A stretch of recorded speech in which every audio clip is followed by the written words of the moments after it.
I thought you were so fucking cool and so fucking macho that you would give us your name. If you want to put our name on mine so we can get back. Well, why don't you put your name out right now in front of all these cameras? Because you know you're not welcome here. And you know you're not wanted here. And you couldn't take your fucking headphones out and listen to what I'm saying. Because you are pathetic. You are weak and you are sad. And everybody fucking hates you. Because you are on the wrong side of history. And everybody will remember you as the fucking white supremacist douchebag who came out to Chicago and supported fucking genocide. That's what you're here. That is the only thing you have done with your life. You are pathetic. I don't want to talk to you. I'm talking to you right now. You took your headphones out. Maybe you can hear me. You got a bullhorn and you're screaming at me. Get out of here, and dude. you're using profanity. You're done. No, you're done. It's not worth it.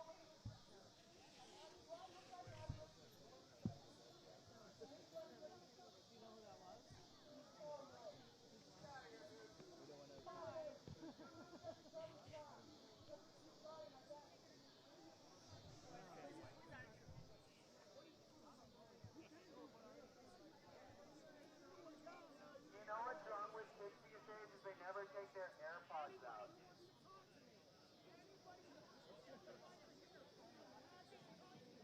Newsman is for assholes.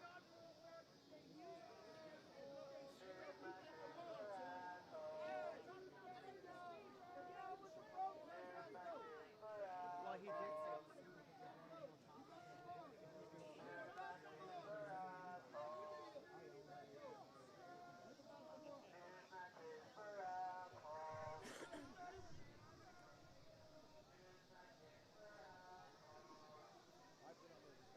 I don't really want to do that. Honestly, guys, I really don't want to do this tonight.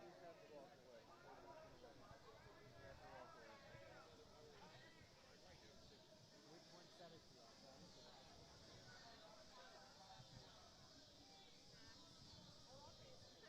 Although I just think tried to provide like a Cadbury fruit and nut bar, like chocolate bar. Oh yeah, well that's a different story. That's I'm like that's an old lady. Yeah. Apparently that's an old lady. Yeah. And then I grabbed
love that for me.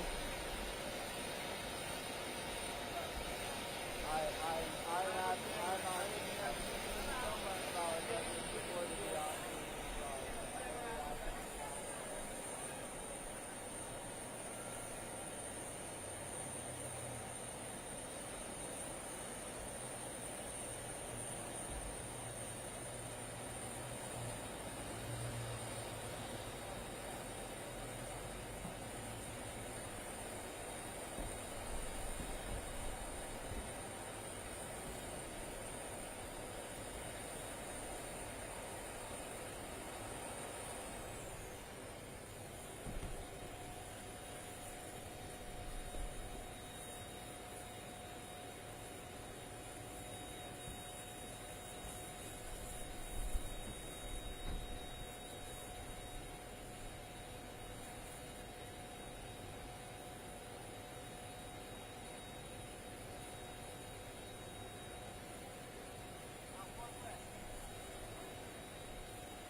That's right.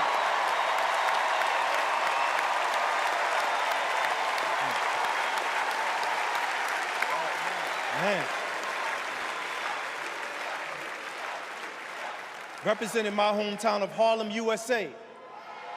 And listen, as my friend Corey Wise just said, 45 wanted us unalive.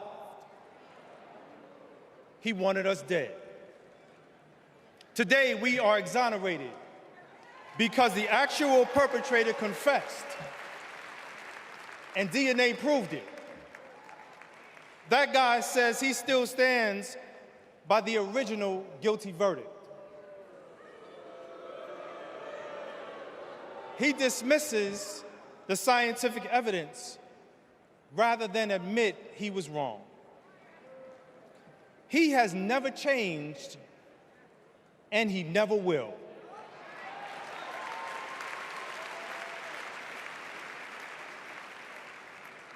That man thinks that hate is the animating force in America. It is not. We have the constitutional right to vote. In fact, it is a human right. So let us use it. I want you to walk with us. I want you to march with us. I want you to vote with us.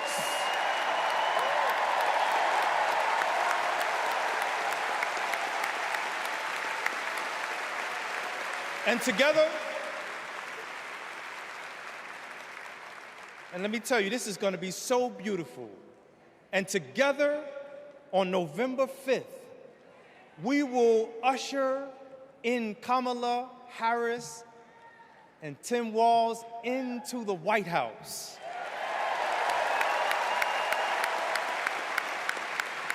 So I want to do this. When I say when they, I want you to say see us. When they, see us. When they, see us. When they see us, America will finally say goodbye to that hateful man.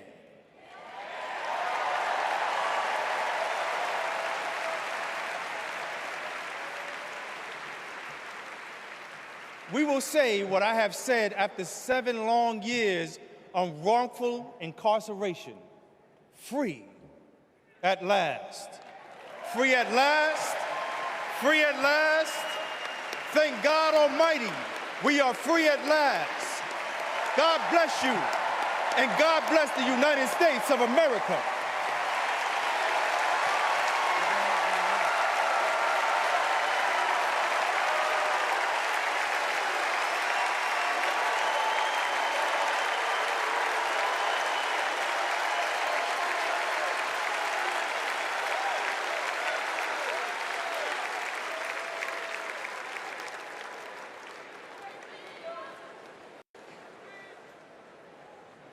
Wow.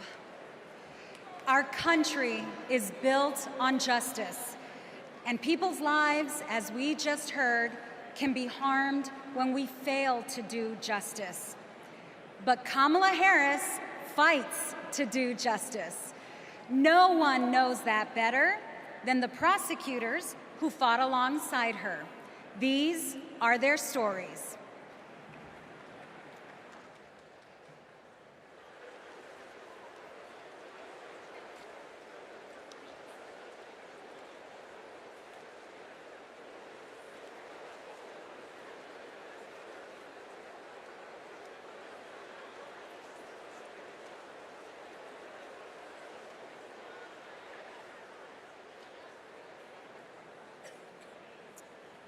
I'm Amy Resner. I was a colleague in the courtroom when my friend Kamala tried one of her first cases and made the prosecutor's promise for the people. For Kamala, practicing law was always about protecting the vulnerable and giving the victims a voice. Women who were sexually assaulted, children who were mistreated and sexually abused. She helped them navigate their nightmares and demand justice for their injuries. And she did it all with grit and grace, intelligence and heart. She was a remarkable prosecutor, and she will be a remarkable president.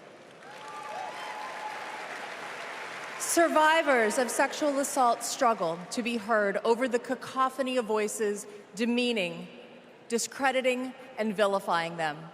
When powerful offenders are allowed to manipulate public opinion by attacking their victims' credibility, all victims suffer. Those words are from the 2021 amicus brief filed by RAINN, the nation's largest anti-sexual violence organization, in the case of E. Jean Carroll versus Donald J. Trump. As a legislator and lifelong advocate against sexual violence, I urge all of us to stand together to support survivors, believe them, and hold perpetrators accountable.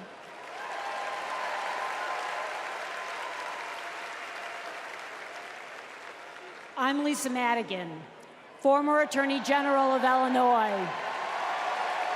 I worked with Kamala Harris during the Great Recession to protect homeowners from foreclosure. As Attorney General of California, Kamala met thousands of people on the verge of losing their homes and their faith in the American dream. She demanded big banks provide mortgage relief to allow families to stay in their homes. She stood her ground, and together, we prevailed. For as long as I have known her, Kamala Harris has always taken principled positions and never wavered. Thanks to Kamala's determination, countless Americans have a home they can call their own.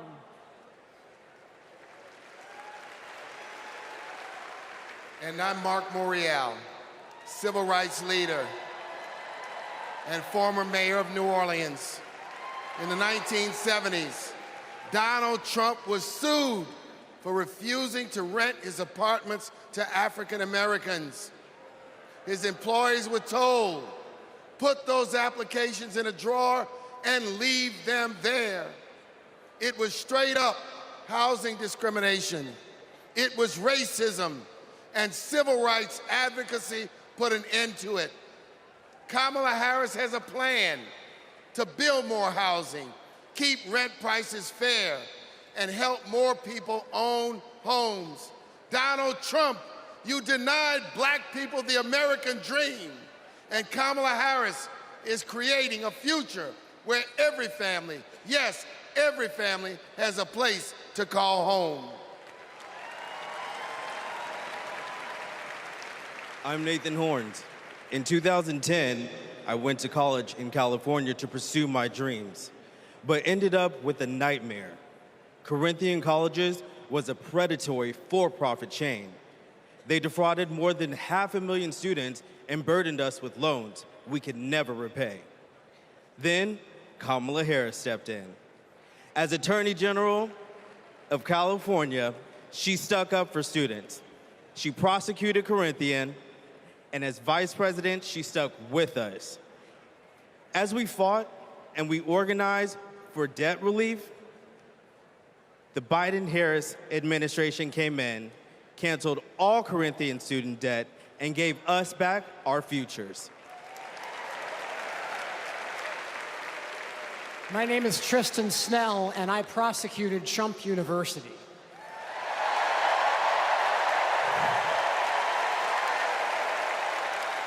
I interviewed over 100 victims of Trump's fraud, a retired police sergeant, an Iraq veteran with PTSD, a mother caring for her son with special needs. They trusted Trump. They believed that he would teach them his secrets and make their American dreams come true. But all they got was credit card debt and a fake diploma. Some lost their life savings, some lost their homes. Donald Trump ripped off his biggest fans and made $5 million in profit. Kamala Harris fought scammers like him, and as president, she will continue to fight for you, for us, for the people.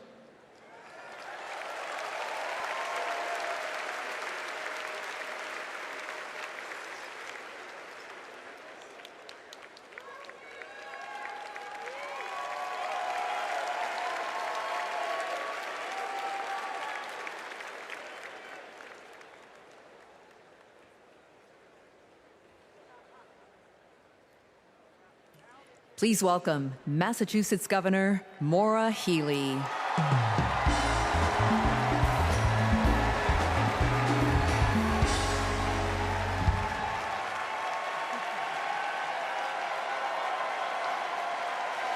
For the people. Those three words define the role of a prosecutor: to serve not only our clients in the courtroom, but our community and our country, to give people a sense of security and safeguard the principles that hold our nation together, to stand up to abusers and bullies, and stand up for the voiceless and the vulnerable. In other words, exactly what Kamala Harris has done her whole life.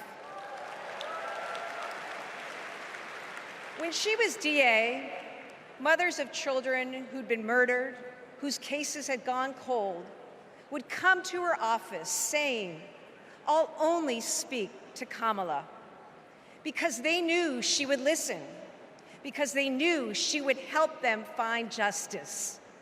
And she did. That's the Kamala Harris I know. A few weeks ago in Massachusetts, I watched a little girl meet the vice president. Her eyes were so wide, as open as the future. Kamala asked her about the summer, her basketball camp, and what position she likes to play. The little girl said to her, "Anything but defense." Kamala put her hand on her shoulder and replied, "Me too. I love offense." That's what it means to be for the people.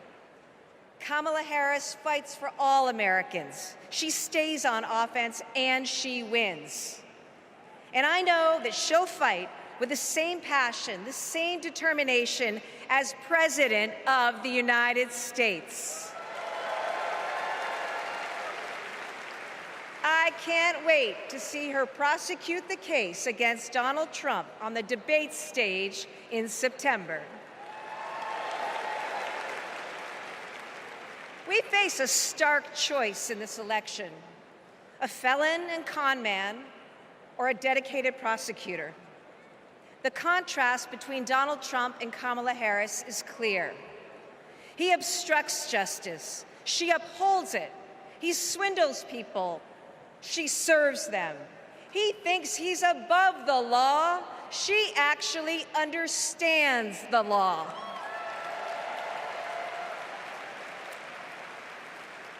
That's what this election comes down to. One candidate who's out for himself, or Kamala Harris for the people. It's a battle for the future of our nation.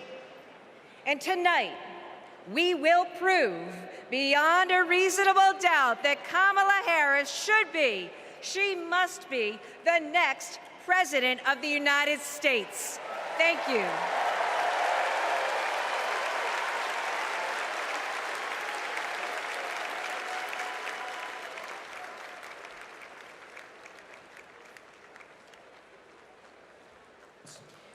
Please welcome survivor and advocate Courtney Baldwin.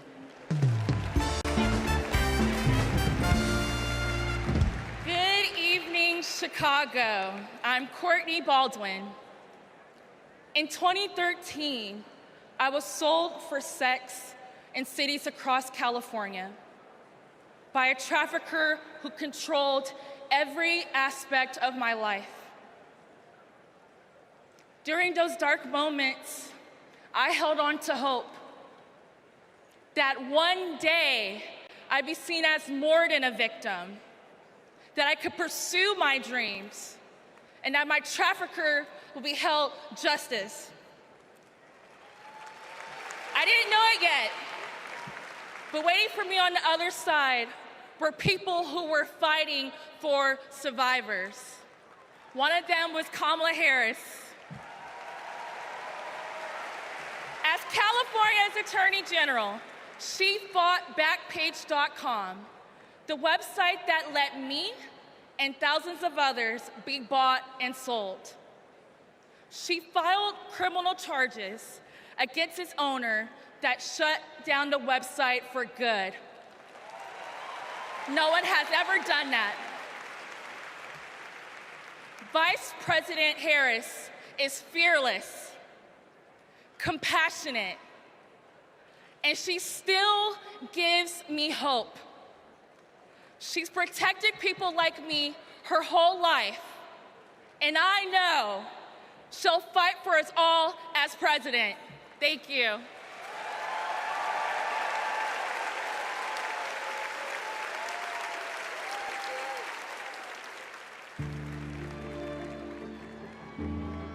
We have to wake up at 2 a.m. in the morning. It's the only way to beat the Phoenix heat. It's just like opening an oven. I work on the light rail. It's a good way to tackle the climate crisis, but the clock is ticking. Climate change is one of the greatest con jobs ever. All of this with the global warming and a lot of it's a hoax. It's a hoax. Hurricane Beryl is the earliest Category 5 on record. Climate change isn't a hoax, and it's not happening in the future. It's happening right here, right now. Here in Phoenix, the most consecutive 110-plus degree days in a row. Trump is pouring gasoline on the fire. He proceeded to solicit $1 billion from the fossil fuel companies because, if elected, he would roll back environmental rules and repeal regulations. Trump's Project 2025 agenda gives tax breaks to big oil and completely tramples the middle class. Trump would gut clean energy jobs like mine. This work gives us security and economic freedom. Trump would rip that away. Kamala Harris sees the future differently. She's a clean energy champion. She took on big oil that gouged Americans. Harris was the deciding vote that passed Democrats' epic clean energy investments. Kamala will fight for climate and clean energy policies that protect our health and hold big polluters accountable. The clock is not just ticking, it is banging. And that is why President Biden and I made the largest climate investment in America's history. We are not going back. I was raised to care for my community. That means jobs for my guys and a clean energy future.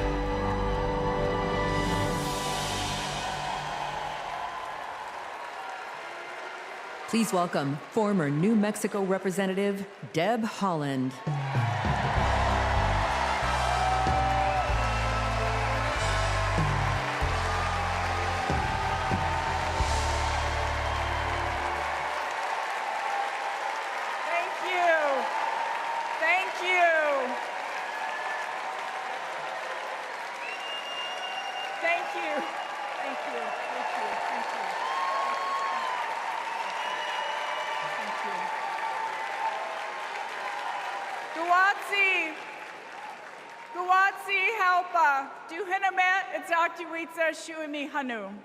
In my Karis language, greetings, friends and family. My name is Kresh Turquoise, and I'm from the Turquoise clan. 35 generations ago, my ancestors built lives in the high desert of New Mexico. I am on this stage tonight because of them. While fishing with my dad and running through the desert with my cousins, I learned that we have a responsibility to take care of our planet. Donald Trump never learned that lesson. He called the climate crisis a hoax.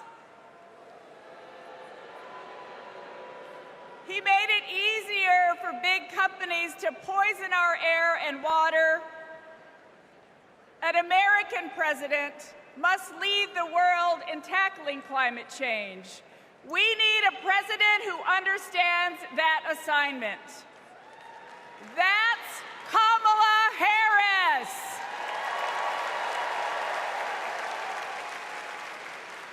I know her record. She held polluters accountable for spilling oil into the San Francisco Bay. She defended President Obama's Clean Power Plan in court. And as vice president, She cast the tie-breaking vote for the most ambitious climate action plan in our nation's history.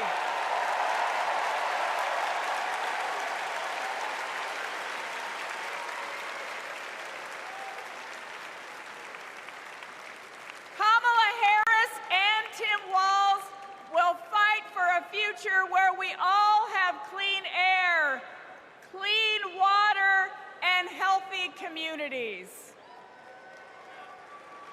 Let me go back to the lesson I learned in the desert Southwest. We all have a role in protecting our Earth for future generations. So let's all be fierce, and let's make Kamala Harris the next President of the United States. Thank you all so much. Thank you. Thank you.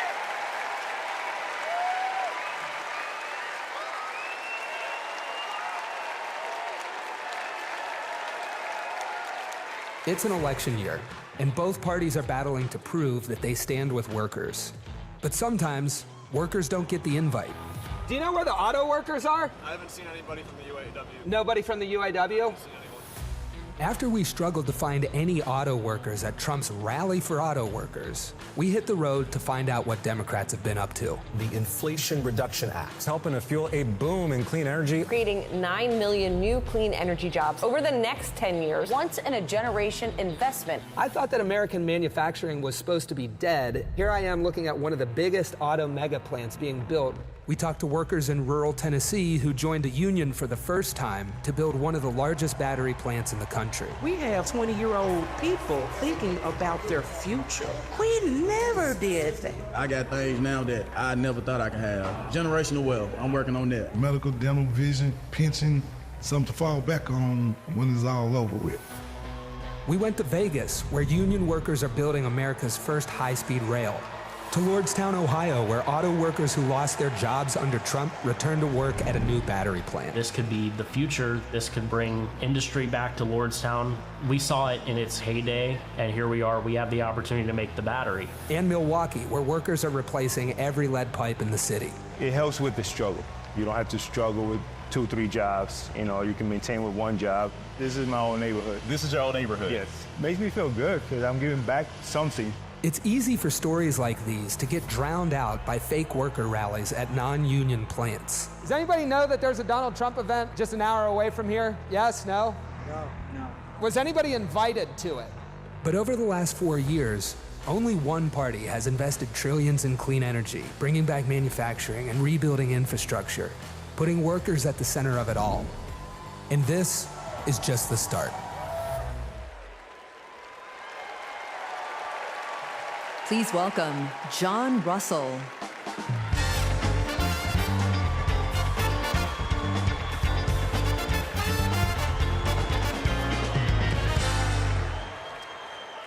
Hello, America. Thank you to the workers that make this convention happen.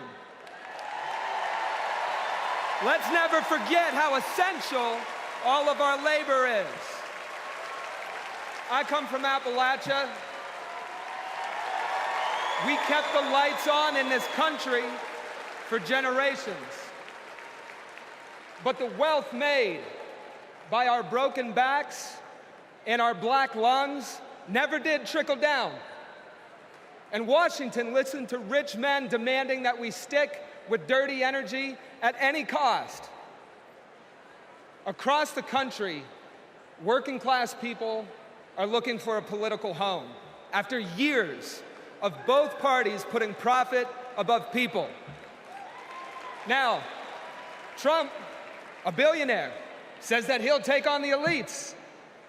But then he promises handouts to big oil, and he punches down at anyone with the guts to be different. But populism that insists we are too different to get along, is just divide and conquer by a different name.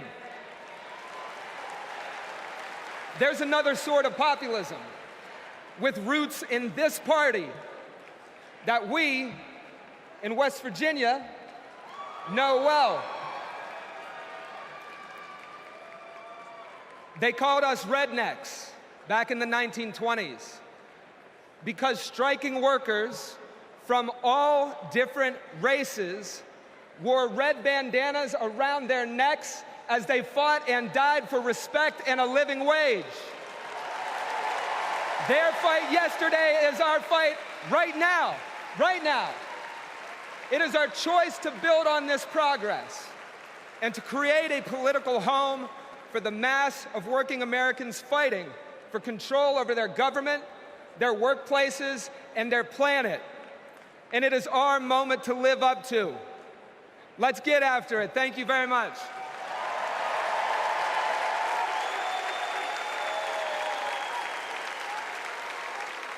Don't know why, but I feel like When our team of students passed one of the first climate justice policies in our nation, Vice President Kamala Harris showed up. She came to highlight our initiative because she believes in us. Last year, my dad retired after spending more than 30 years working at one of our country's most polluting power plants. Donald Trump doesn't care about people like my dad. I know Vice President Harris will put working families ahead of big oil billionaires. Kamala Harris approaches climate policy through the eyes of future generations, like mine. As new voters and as new leaders, I'm excited to join Harris in the fight for our future.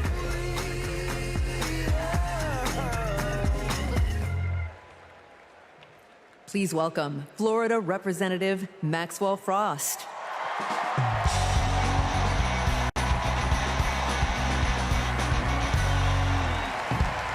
I'm Maxwell Alejandro Frost, and I'm proud to be the first member of my generation in Congress. I'm also proud to represent Central Florida. You might expect me to talk about how climate change will impact our future. But as a Floridian, as a Florida man, I'm here to tell you that the climate crisis isn't some far-off threat. It is here. Donald Trump and J.D. Vance think they can divide us by saying this crisis is some type of hoax. But I've walked the streets of communities that have been forced to rebuild after hurricane flooding destroyed their homes. I've heard the stories of immigrant farm workers made to work in horrid conditions exacerbated by this crisis. And I felt the scorching record heat and know that climate change can sometimes feel like an unstoppable force. But with our movement and with organizing and an administration that cares, we are making progress.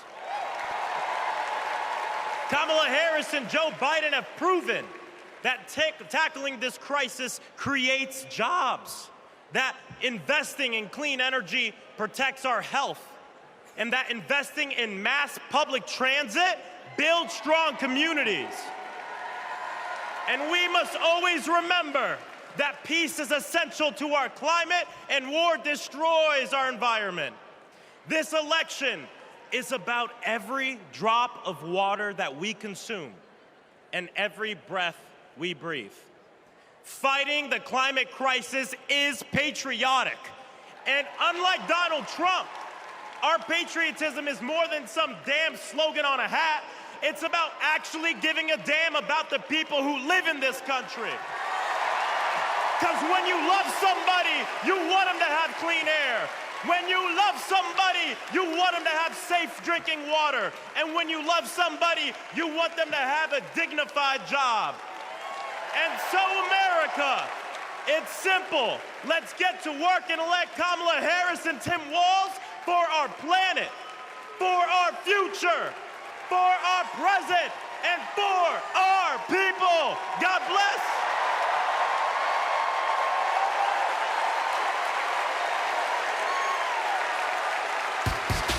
Ladies and gentlemen, if y'all are ready to send Madam Vice President and keep her in the White House, let me hear you make some noise!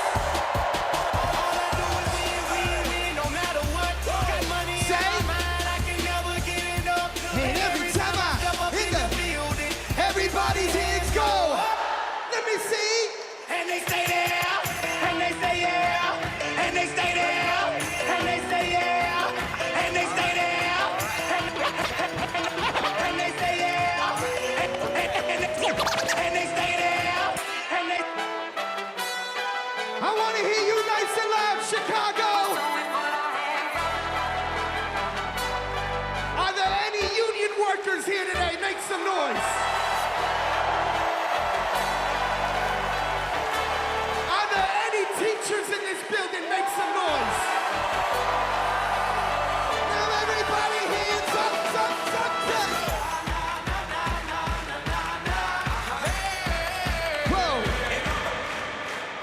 you, ladies and gentlemen. I'm DJ Metro. We'll be back for more.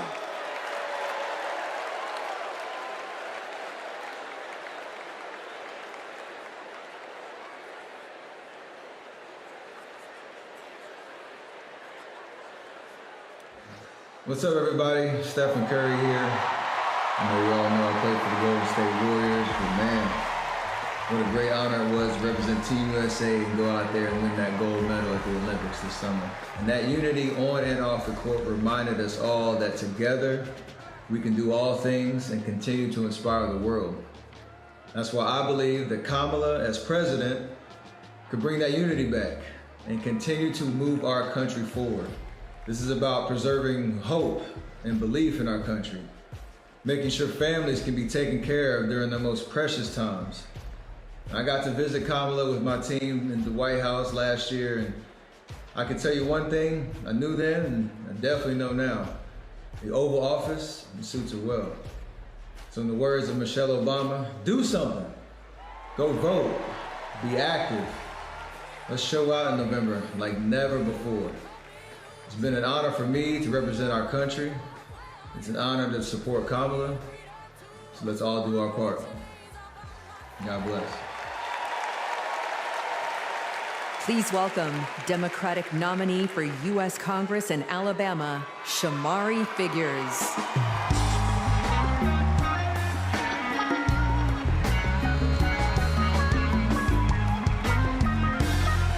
Good evening, America. And hello, sweet home Alabama. I am running for Alabama's 2nd Congressional District. This is the district that gave America the Tuskegee Airmen, Rosa Parks, Fred Gray, and it is the birthplace of the civil rights movement in Montgomery, Alabama. And of course, this district is home to Mr. Good Trouble himself, Congressman John Lewis. Look, my pathway to this stage was paved by a legacy of fighters. Fighters that include my mother, Alabama State Senator Vivian Davis Figures, who is here at her 11th DNC. And it also includes my father, my late father, Michael Figures, who was also a state senator and civil rights lawyer who sued the Klan into bankruptcy.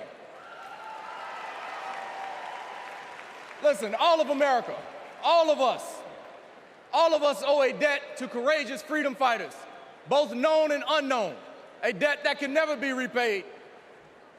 But what we can do is ensure that the work of those fighters who came before us continues, and that our sacred right to vote is always protected. Kamala Harris gets this. She's working to protect our freedoms every single day. And that's why she will sign into law the John Robert Lewis Voting Rights Act once it is introduced again by Congresswoman Terry Sewell.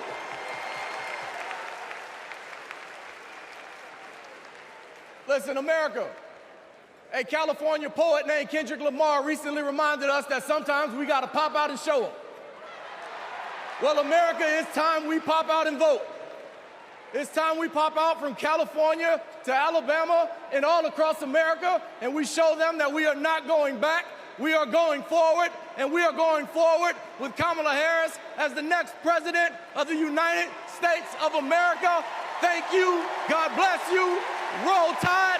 Let's go win this thing.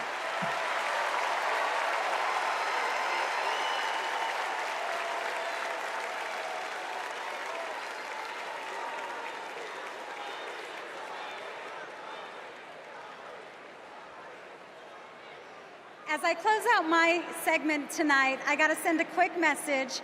Madrecita querida, I love you.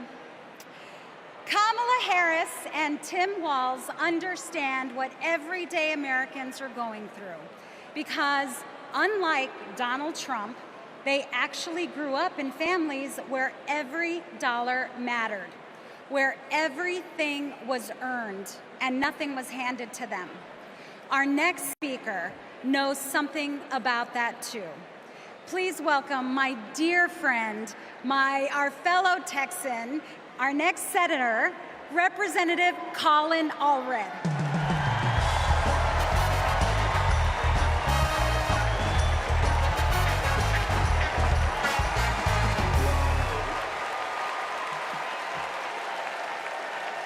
All right.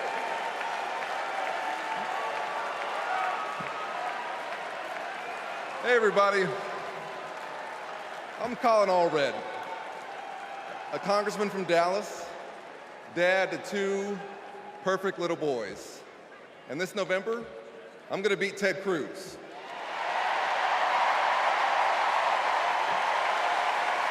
And I'm so proud to be here to support our next president, Kamala Harris.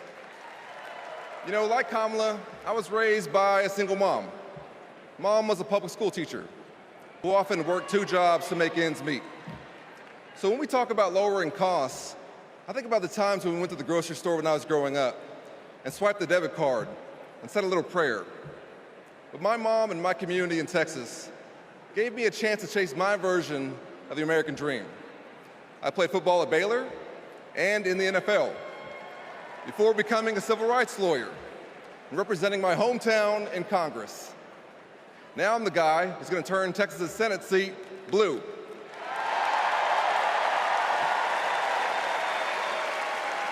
You know, in the NFL, we had a term for guys like Donald Trump and my opponent Ted Cruz.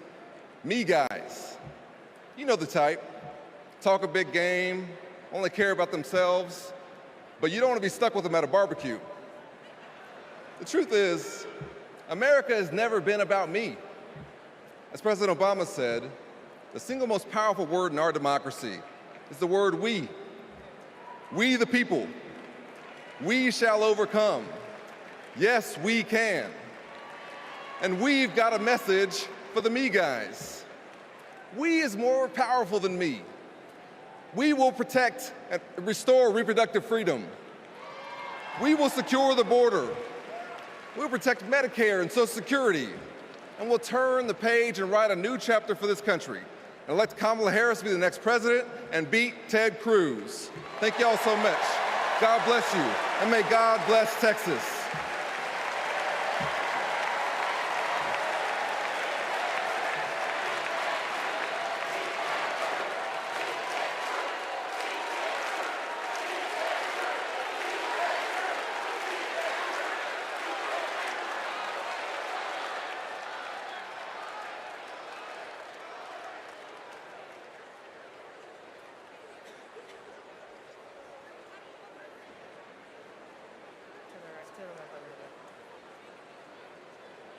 I'm Anya Cook. This is my husband, Derek, and our daughter, Anaya. 2 years ago, a miscarriage nearly killed me. At 16 weeks, my doctors told me to prepare for a stillbirth. I needed care. But my state's abortion restrictions kept it from me. I miscarried in a bathroom. I'll never forget my husband's face as he tried to stop the bleeding, trying to do what doctors should have been doing.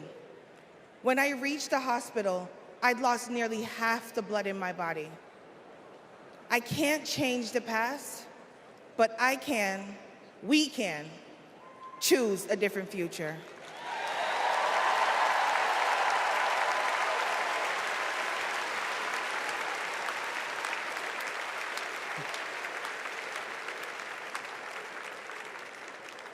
I'm Craig Sicknick, and this is my mother, Gladys. My brother was a U.S. Capitol Police officer, Brian Sicknick, a hero who died after defending our country on January 6th.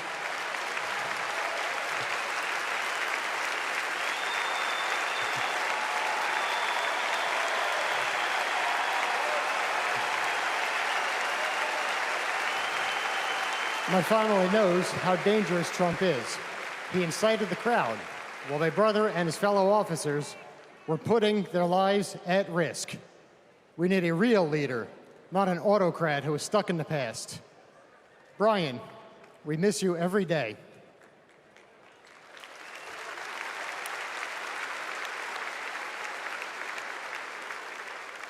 I'm Gail DeBoer. I've had type 1 diabetes since I was 11. Stressing about insulin cost has been a constant in my life. President Biden and Vice President Harris have moved mountains to help. Medicare can finally negotiate prescription drug prices.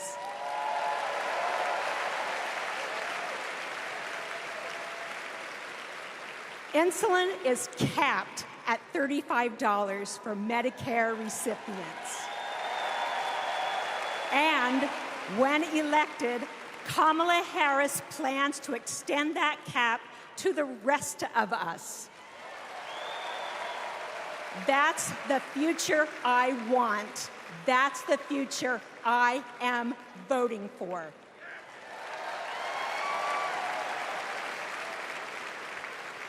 I'm Juani Romero, owner and CEO of Mothership Coffee in Las Vegas. I put in work to build my business. When COVID hit, this administration's support kept us moving. I hired staff and we grew. We've more than doubled in size since the pandemic, and it's just not us. Over the last 4 years, 19 million new business applications have been filed. Like Trump, I grew up in Queens, but unlike him, I built my business with grit. That's my story. That's the American story. Let's turn the page on Trump.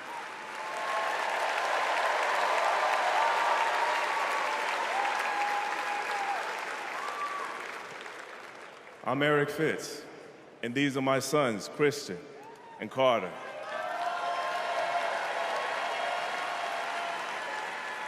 I always try to set an example for my boys, to teach them compassion, accountability, and resilience.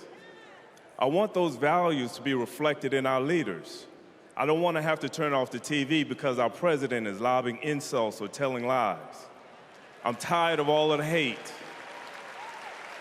It's time to move forward, together, and build a country our kids can be proud of.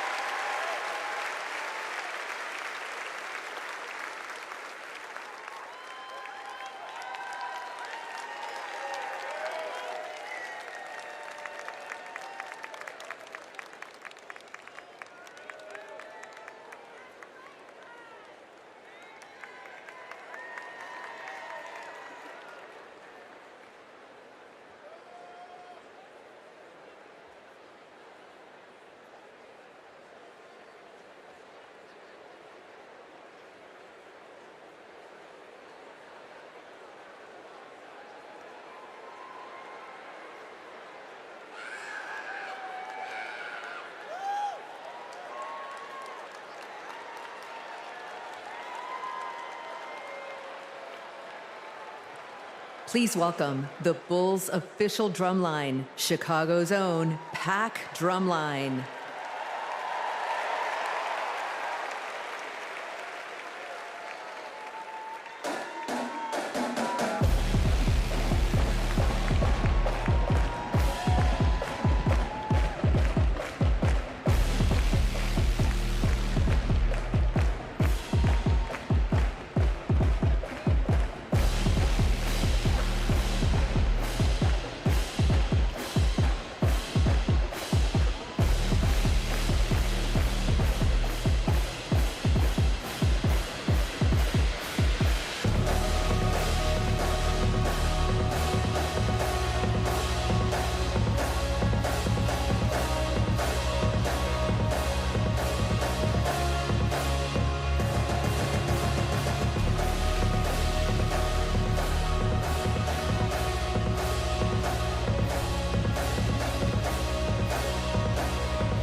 to see is those flags and those hands up in the air. Help me sing it out nice and loud. Y'all ready to get down and party with me one time? DNC say.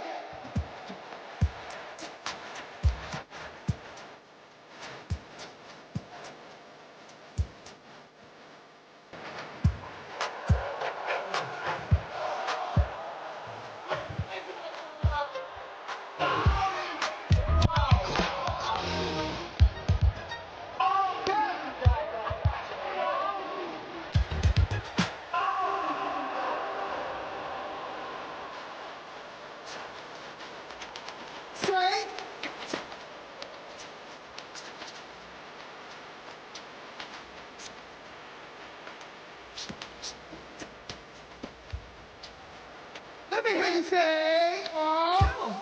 Woo.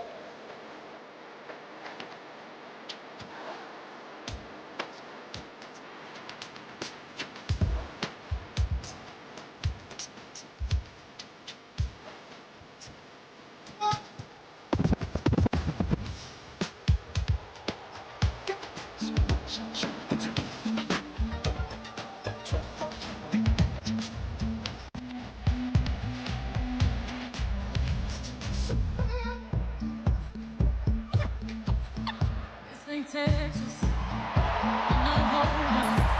So lay your cards down, down, down, down. Say! Park your Lexus and throw your keys up.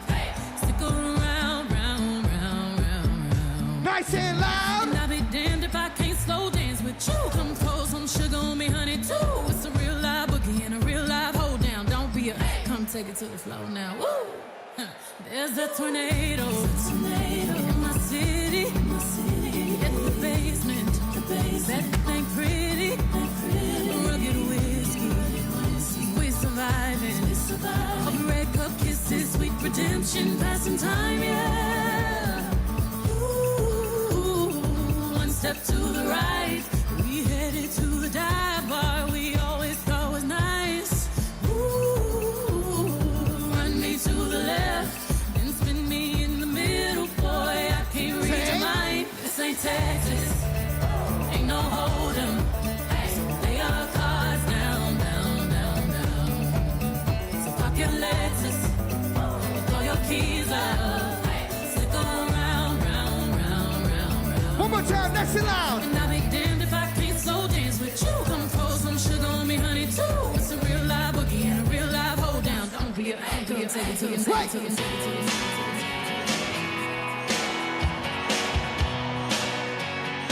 If you've been with me all 4 days, let me see you make some noise right now. And if this is your first convention, let me hear you make some noise. I was born in a small town, and I live in a small town. I died in a small town, oh, small communities. All my friends are from small town. My parents live in the same small town. My job is a small town, provides little opportunity. Hey!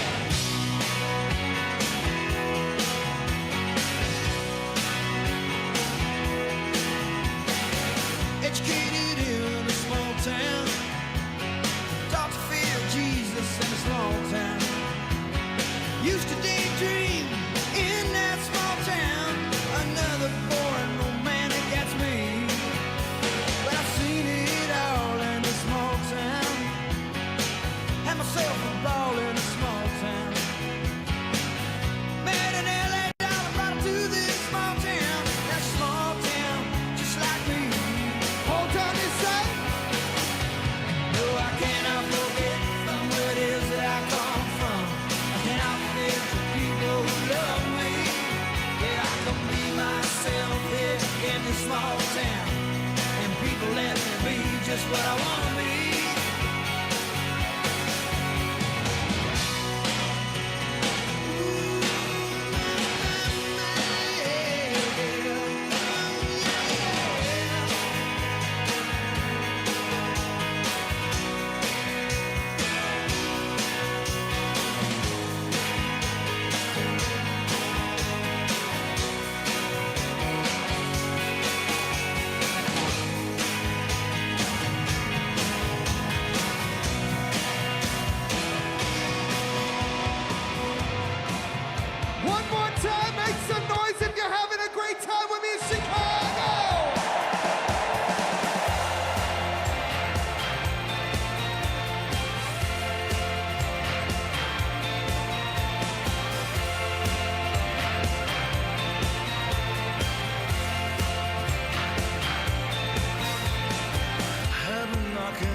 I've been stumbling on good hearts turning to stone. The road of good intentions is gone dry as a bone. We take care of our own. And we say, we take care of our own. One more, wait.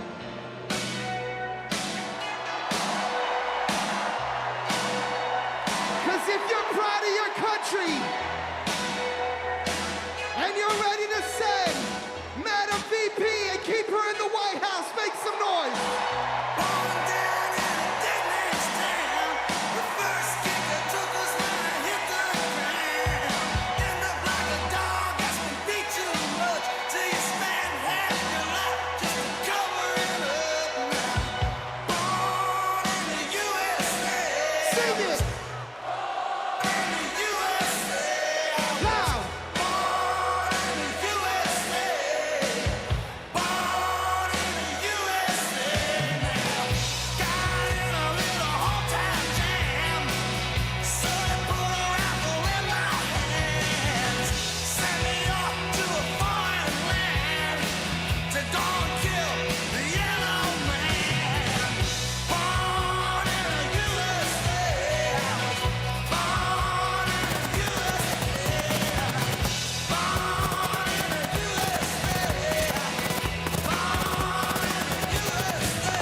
Ladies and gentlemen, I hope you enjoyed yourself with me.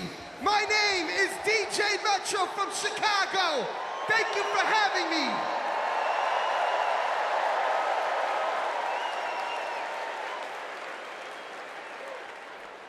Here we go.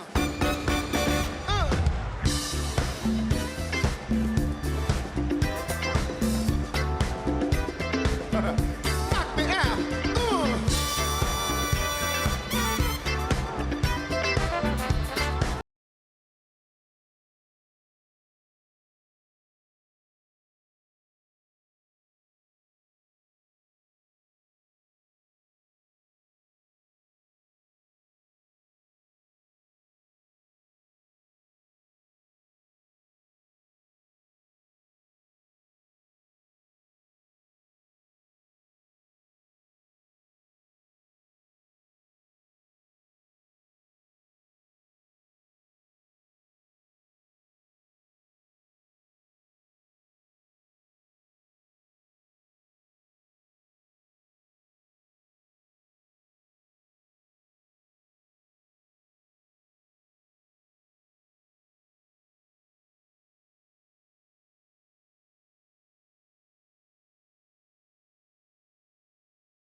Please stand if you are able and welcome winners of 13 Grammy Awards and the biggest selling U.S. female group of all time, the Chicks.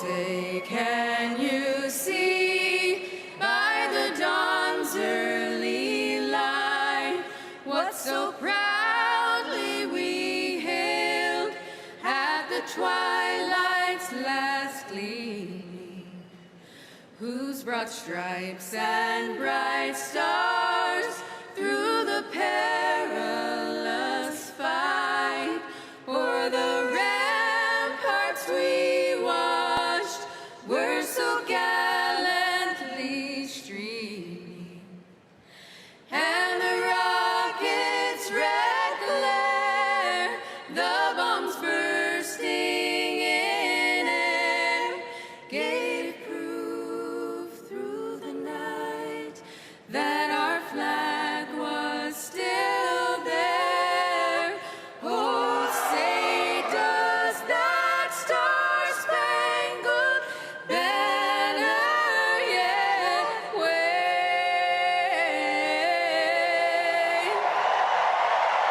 o'er the land of the free and the home of the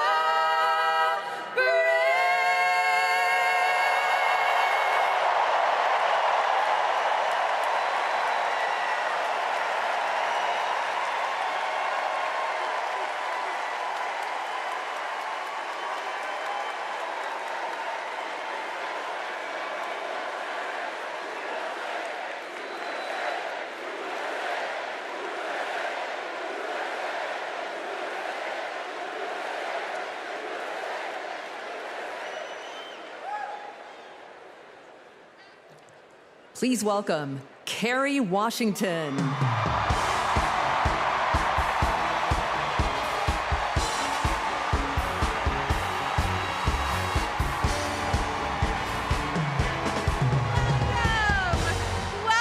to the final night of the Democratic National Convention. The last 3 nights have been extraordinary, and tonight we hear from our next president, Kamala Harris.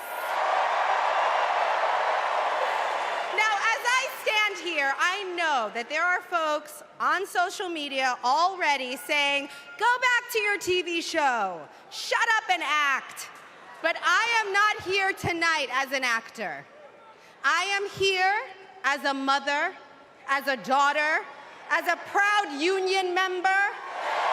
I am here as the granddaughter of immigrants, as a black woman descended from enslaved people. I am here tonight because I am an American and because I am a voter and because we, the people, are stronger when all our voices are heard. Look, I know that I am the one standing on this stage, but I am not the lead character in this story. You are. All of you. You are the messengers. You are the fixers. Dare I say it, you are the Olivia Popes. You are the superheroes saving this democracy. It is you, not me, who have the greatest power to convince your loved ones to vote. So, just like Michelle Obama told us, let's do something. Let's make a video. Everybody take out your phones. Everybody take out your phones. We're gonna make a moment. Can somebody bring me my phone? I wanna capture this historic moment and share it with the people that we love. Oh, hi! What'd you do? Come on over here.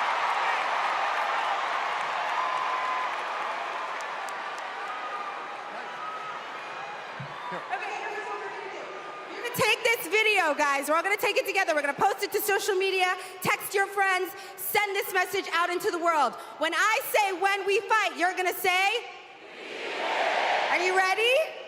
Okay, let's record. We're recording. You ready, Tony? Yep, I'm ready. Okay, ready? When we fight, when we fight,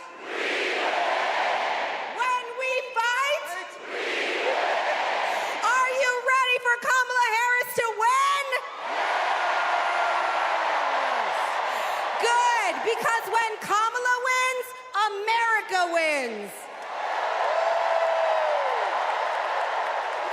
We did it! We did it, Joe! Thank you, Tony. I don't get to stay? No, you gotta go. Bye, everybody. Tony Goldwyn, ladies and gentlemen! Okay, so listen.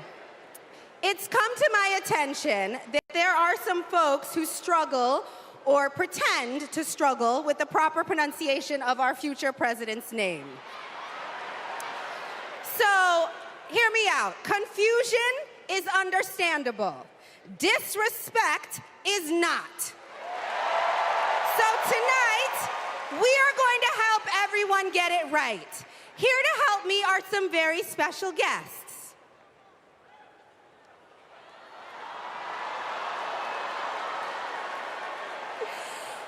Thank you, ladies. Can you tell us your names? Hello, everybody. My name's Amara. And my name is Leela, her little sister. And what are you here to do? To teach you how to say your auntie's name. Okay. So how do you pronounce it? First you say comma like a comma in a sentence. Then you say la like la la la la la. Put it together and it's 1, 2, 3, Kamala. All right, so let's practice. Everybody over here say comma. Everybody over here say la. Together.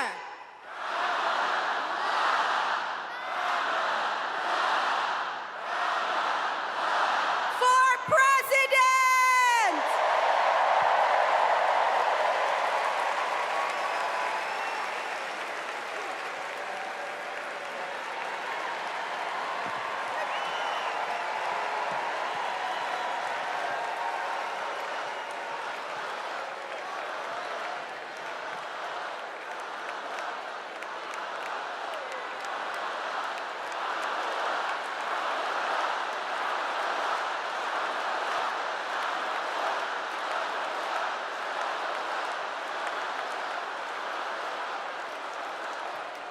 Please welcome Mina Harris, Ella Emhoff, and Helen Hudlin.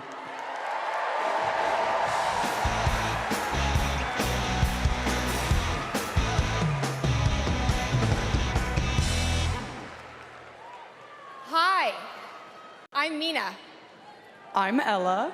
And I'm Helena. I grew up in Oakland, California, in a house full of extraordinary women.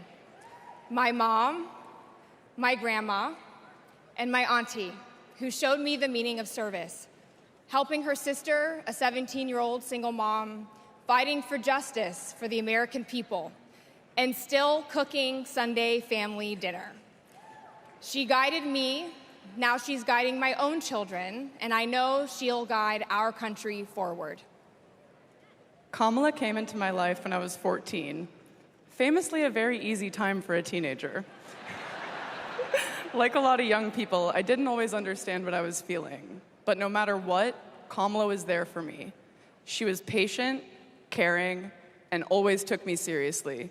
She's never stopped listening to me, and she's not going to stop listening to all of us.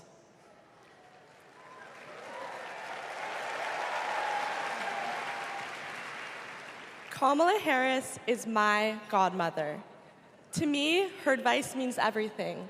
Whether it's pursuing my passions, making an impact, or finding hope when the world doesn't feel so hopeful. She taught me that making a difference means giving your whole heart and taking action. She's fighting for economic opportunity, LGBTQ+ equality, and reproductive freedom, because we are not going back. She's fighting for social justice, health justice, environmental justice, and she isn't alone. We're all in this fight together. So let's keep up the fight, let's keep up the joy. And let's elect this extraordinary woman as our next president.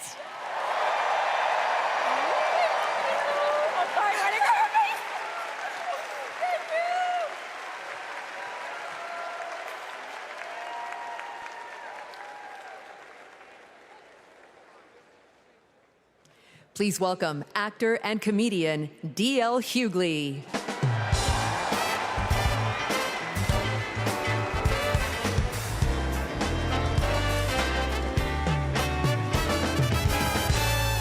Hey now, hey Chicago, how y'all doing? What's happening, California?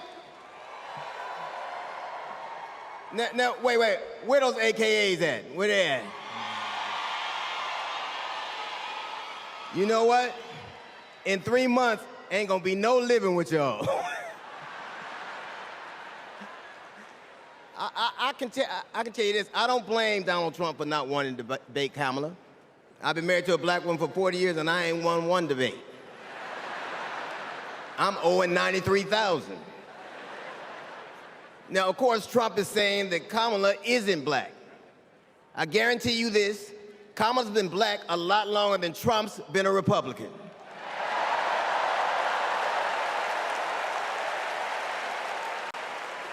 And if he keeps sliding in the polls the way he is, the only way he can keep Kamala out of the White House is if he buys it and refuses to rent it to her.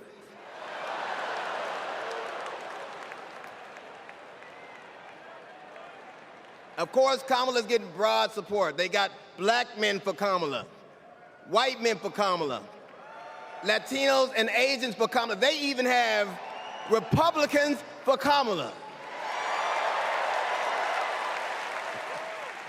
Republicans for Kamala. I guess Donald Trump will finally know what it's like when you get left for a younger woman.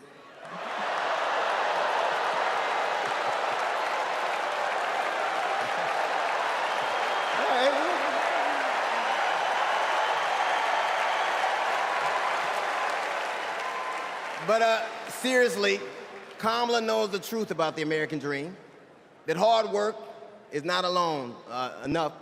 Hard work alone is not enough to succeed, that you need access and information and opportunity. And she knows that some folks are often denied those very things. As president, she will give each and every one of us a fair shot in life. But I have to admit, I didn't always believe that. I mean, if you told me the 15-year-old me would be on stage supporting a prosecutor and a teacher,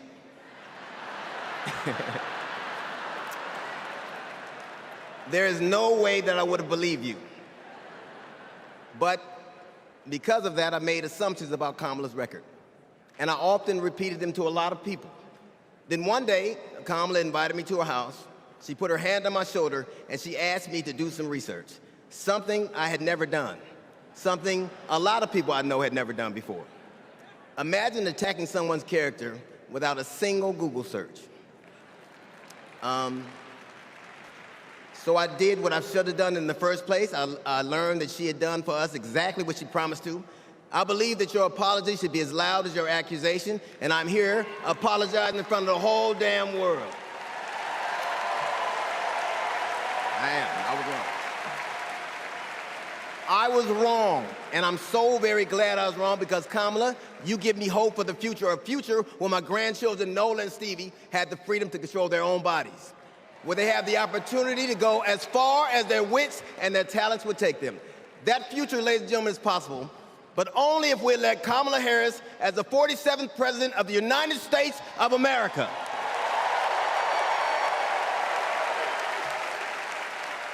I will say this to you. The best piece of advice I've ever gotten in my entire life is you don't have to know what you will do, just know what you won't. And we won't go back.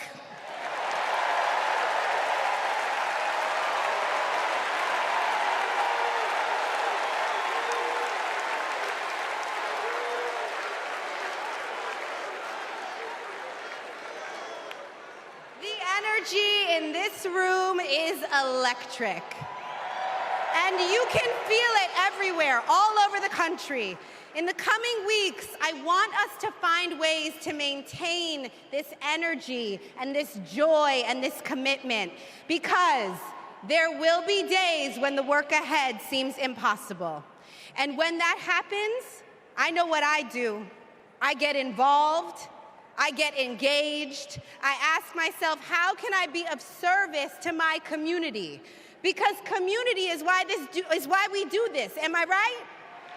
Yes, we do this for our children, for our parents, for our teachers and care workers who treat our loved ones like their own. We do this for working families who make this country thrive. We do this for the planet and for each other. We do this for justice and for peace and for democracy.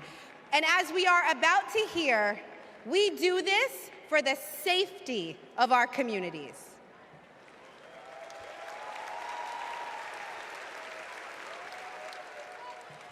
Please welcome Genesee County, Michigan Sheriff Chris Swanson.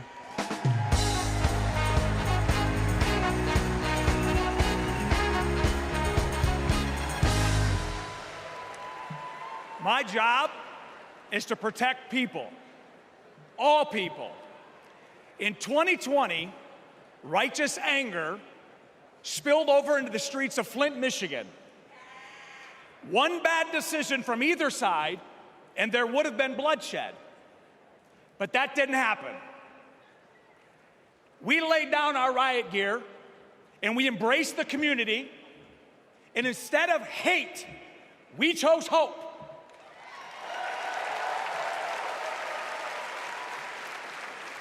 On January 6th, the opposite occurred. That day was paved with division, deceit, and denigration. Police officers were attacked that day. It could have been stopped. We need a leader who will embody what's affixed to all three sides of my sheriff patrol cars: protect, serve, and unify. Kamala Harris is that leader.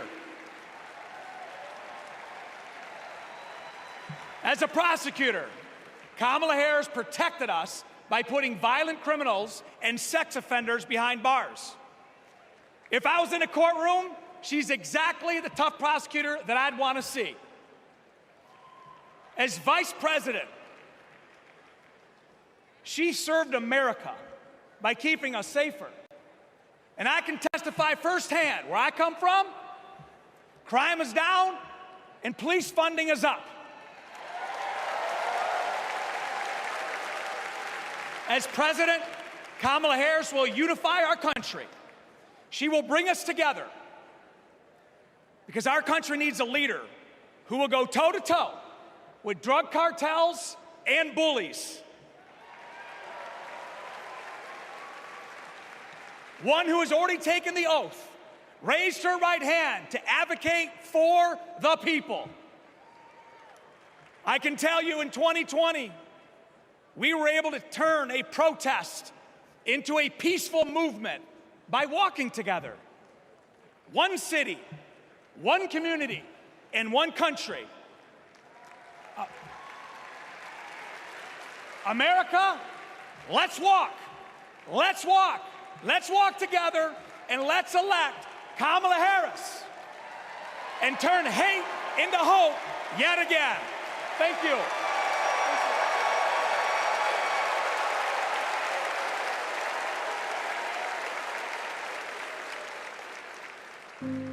We were contemplating adopting, and then out of nowhere, I got pregnant. Jordan was so much fun as a child. When all of a sudden,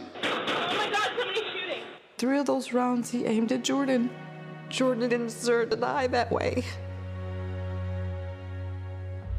Reports of an active shooter at a high school. These students have now lived through so many of these shootings since they were born almost. We were praying and crying. I don't know how we're alive.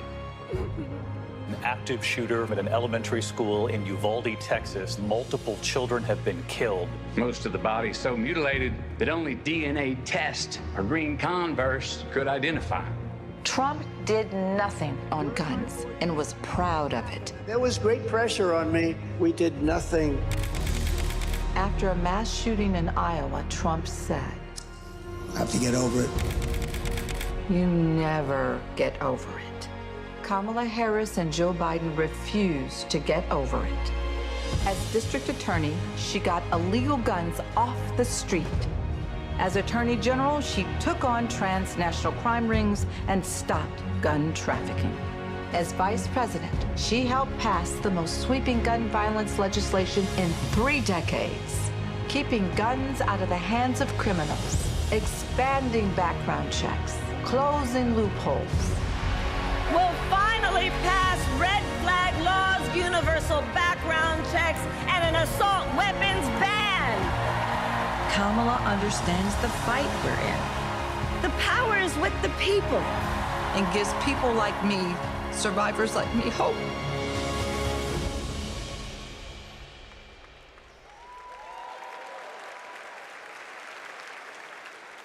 When I worked for Everytown Please for gun welcome safety. Georgia Representative Lucy McBath.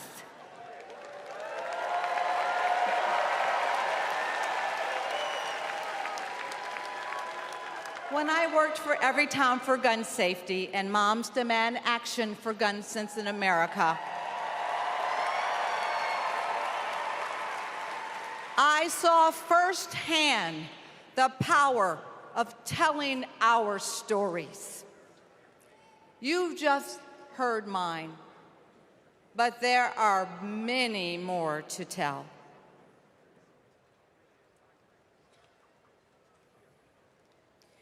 On December 14th, 2012, I walked into Sandy Hook School. I stopped at the office, chatted with my principal, then started my day with my second graders. Suddenly, a loud crash, like metal folding chairs falling. 154 gunshots blaring.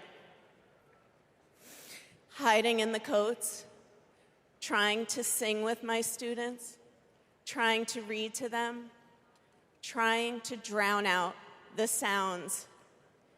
Terror, crying, running. I carry that horrific day with me. 20 beautiful first grade children and 6 of my beautiful colleagues were killed. They should still be here.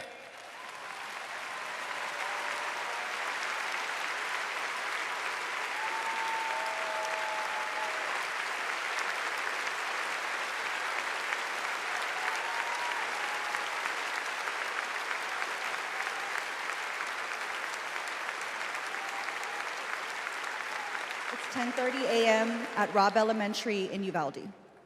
The school is recognizing my 10-year-old daughter, Lexi, for receiving all A's. She receives a Good Citizen Award, and we pose for photos. She wears a St. Mary's sweatshirt and a smile that lights up the room. 30 minutes later, a gunman murders her, 18 classmates, and 2 teachers. We are taken to a private room where police tell us she isn't coming home. Uvalde is national news. Parents everywhere reach for their children. I reach out for the daughter I will never hold again.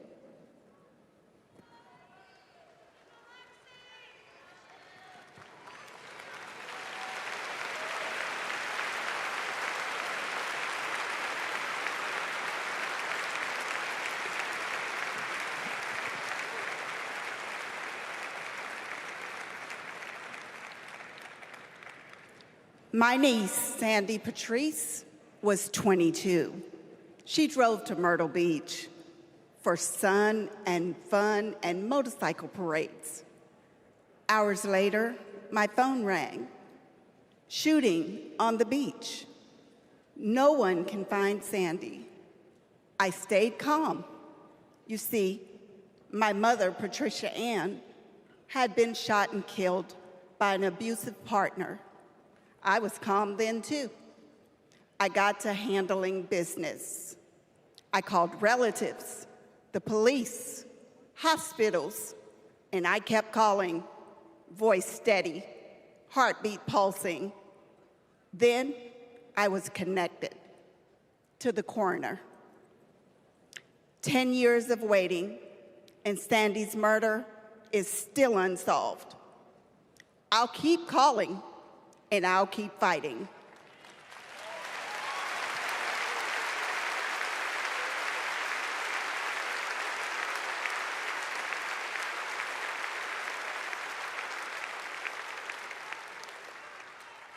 I was in high school when my classmate got shot. It changed my story. Instead of worrying about taking a test, I started worrying about living to take another test. They say schools are for learning, and I did learn a lot that day. I learned how to run, how to hide and drop, that what happens in the news can happen to me. But I learned something else too, that we can write and must write a new story if we choose to.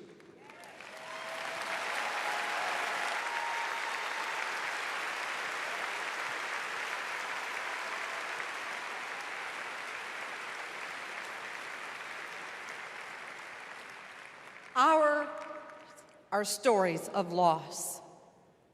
But make no mistake, our losses do not weaken us. They strengthen our resolve. We will secure safer futures that we all deserve. We will organize.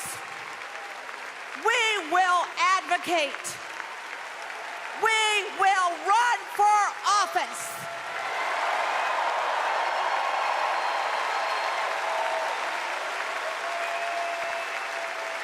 And we will join with Americans from small towns and big cities to keep our communities safe.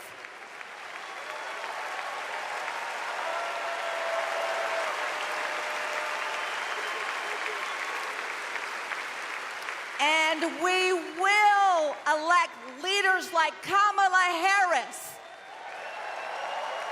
who won't just empathize, but will act.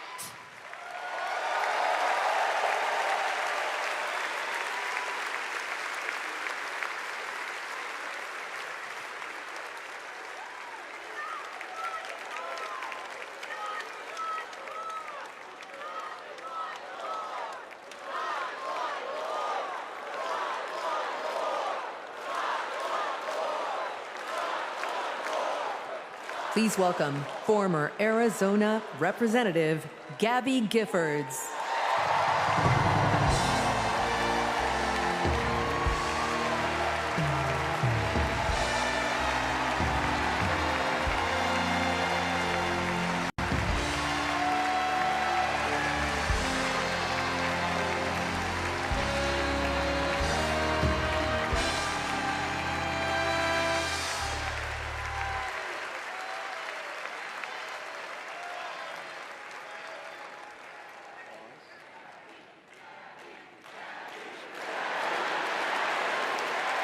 Hello, fellow Americans! I'm Gabby Giffords. I was born in the great state of Arizona! I was born with grit. I grew up racing motorcycles, mucking stalls, and exploring the beautiful desert. I fell for an astronaut.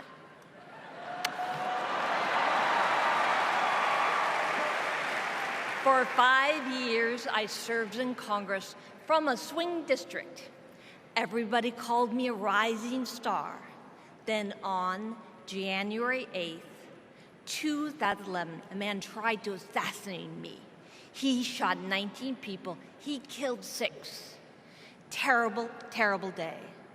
I almost died, but I fought for my life and I survived.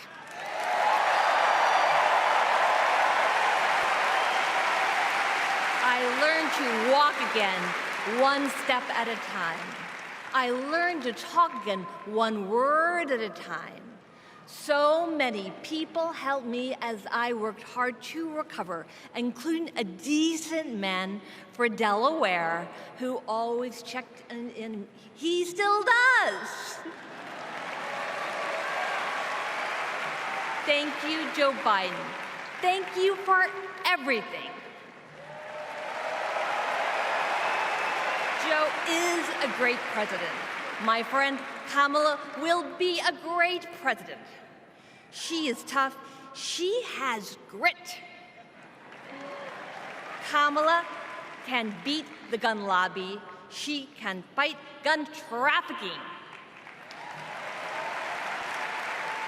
Kamala stood up to Wall Street and the drug company. She will protect abortion access. She will defend our freedom. She saved lives. Join me in voting for Kamala Harris. Bravo! Thank you. Woo!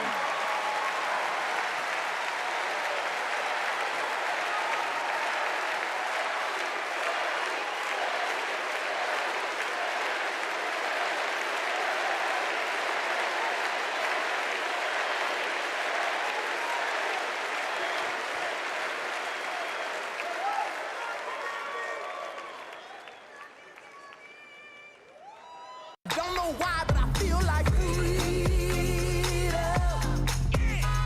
I had the honor of meeting Vice President Harris when I got to introduce her when she spoke at my high school about gun violence. Parkland happened, and all I could think about is that I wanted to keep my kids safe. On July 4th, 2022, I was next in line to walk in the Highland Park Independence Day Parade when gunshots erupted. 7 people were shot and killed, and 48 more were injured. Vice President Harris has been a gun sense champion since she was our California AG. We have 2 options in November. We have Kamala Harris, who has already proven her leadership in the Biden-Harris administration. They passed the first ever comprehensive gun reform in 30 years. Meanwhile, Donald Trump has cozied up to the NRA and the gun lobby. I have full confidence in Vice President Harris that she's dedicated to and committed to finding a solution to end gun violence.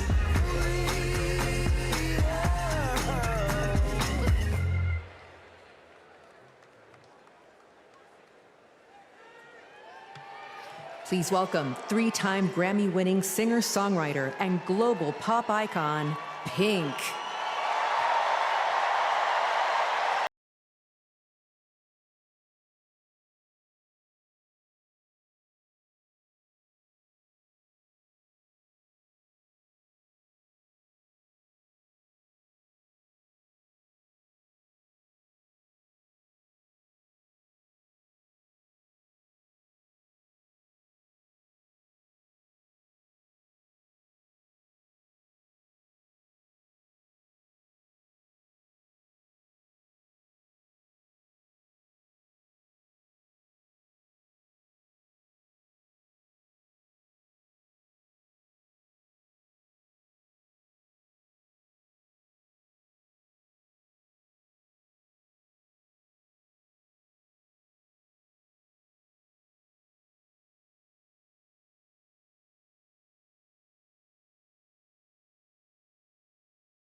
about all the broken happy ever afters? What about us? What about all the plans that ended in disaster? What about love? What about trust? What about us? What about us? What about us? What about us?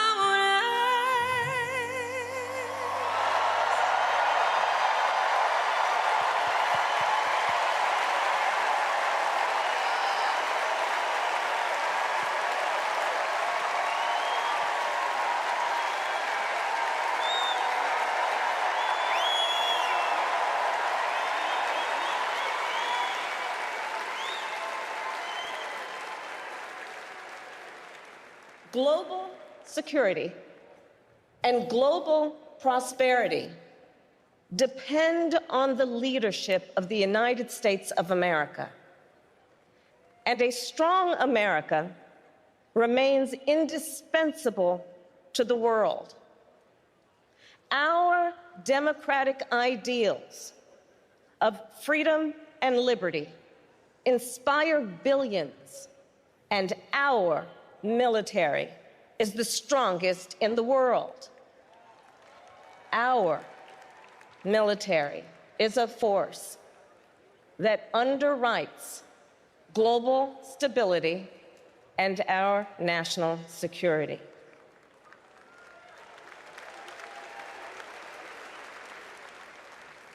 Please welcome Arizona Senator Mark Kelly.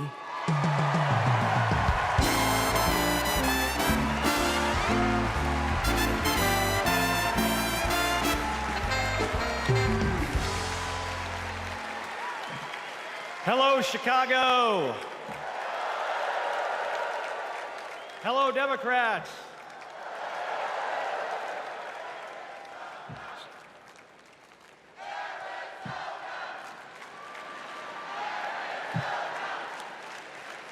So, President Obama had to follow Michelle. I had to follow Gabby and Pink. Gabby amazes me every single day. She was able to walk out and address you tonight because she's a fighter. And thanks to a team of doctors, nurses, and especially her speech therapist. We all need a team. I've flown into space 4 times. I've flown into combat nearly 40 times. Not once did I do that by myself. It took a team to accomplish a mission. It always does. I flew in the Navy during the first Gulf War. America rallied our allies to kick out a tyrant who invaded a neighbor. Today, Vladimir Putin is testing whether we're still that strong. Iran, North Korea, and especially China watch closely. What's Trump's answer? He invited Russia to do, and these are his words, not mine, whatever the hell they want.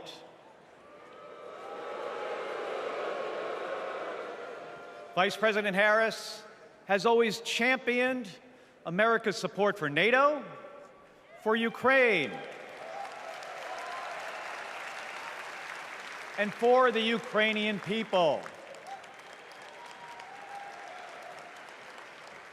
On the Senate Intelligence Committee, she investigated Russian interference in our election. She defends free and fair elections everywhere. You already know how Trump feels about those. Donald Trump skipped his intelligence briefings.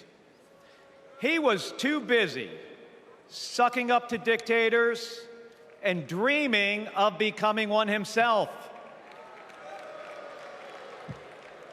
Trump thinks that Americans who have made the ultimate sacrifice are suckers and losers. If we fall for that again and make him the commander-in-chief, the only suckers would be us.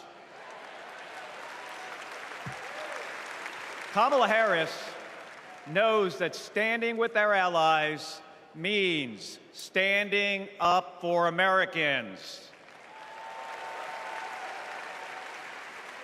She'll keep modernizing our military to support our troops and to support our veterans like our next Vice President, Tim Walz.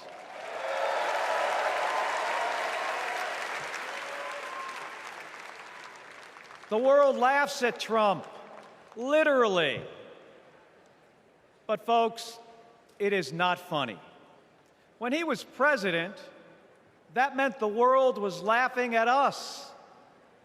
The threats we face are too serious. The sacrifices our service members make are too sacred.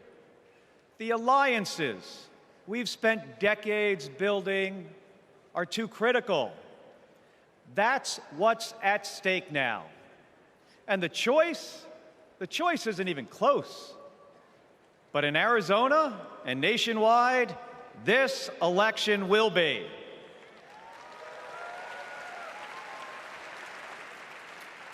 We'll win in the same way we launch rockets into space and land fighter jets on an aircraft carrier as one team on one mission.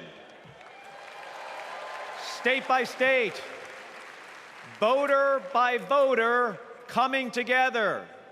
No country is better than ours at solving big problems. So, on November 5th, let's prove that America is still the leader the world needs today by electing the leader we need right now, Kamala Harris. Thank you, everybody. Thank you.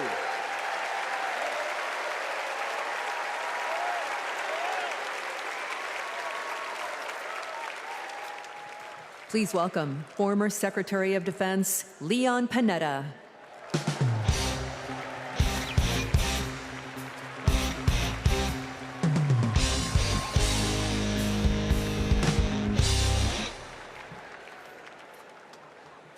My fellow Americans, I'm proud to have served in the Army, the Congress, the White House, Chief of Staff, CIA Director, and Secretary of Defense.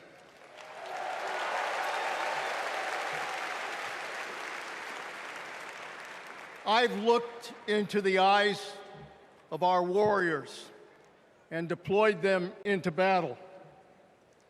I gave the order directing our Special Operations Forces to fly 2 helicopters 150 miles into Abbottabad at night. And by the time the sun rose, Osama bin Laden was dead.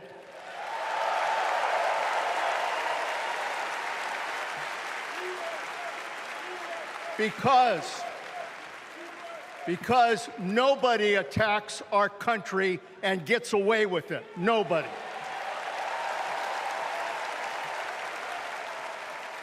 That's what our warriors do.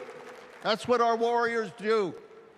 Our warriors need a tough, cool-headed commander-in-chief to defend our democracy from tyrants and terrorists. We need Kamala Harris behind the resolute desk. She knows a tyrant when she sees one.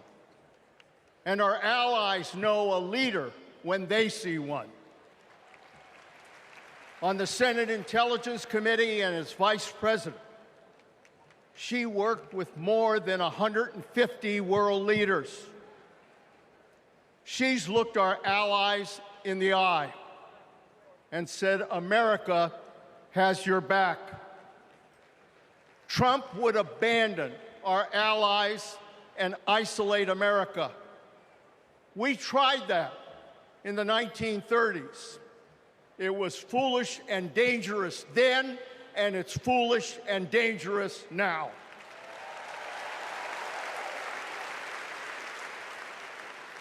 Listen to President Reagan. President Reagan.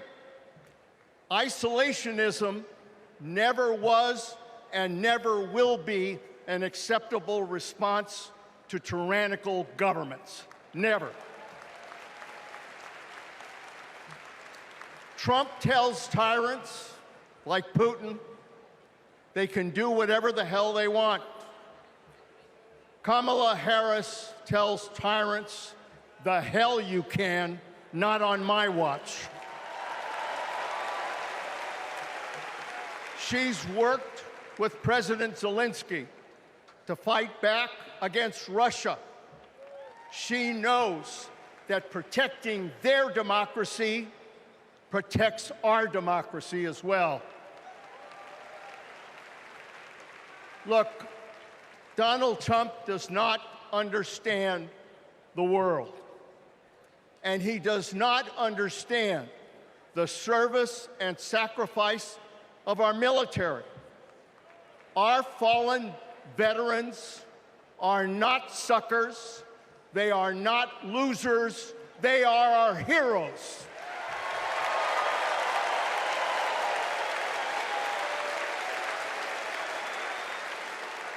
Kamala Harris will honor our veterans.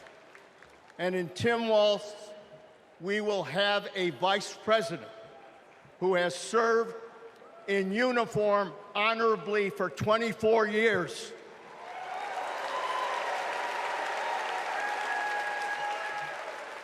Kamala Harris understands this moment.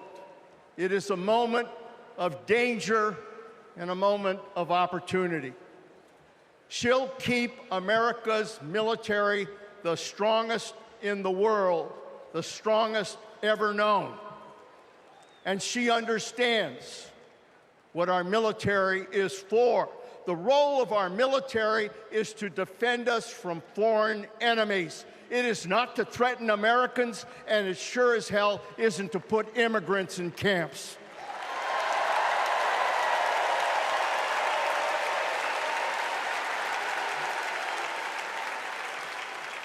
Every president since World War II, Republican and Democrat, has shared the belief that America must protect democracy in the world. Every president has honored our veterans and their sacrifices. Every president, but one. So we face a critical choice: to vote for someone who stands with our military and stands up for democracy, or someone who will disrespect our heroes and undermine our democracy. My fellow Americans, there is only one choice. One choice. And let me tell you something. When she takes her oath of office, as she will this January,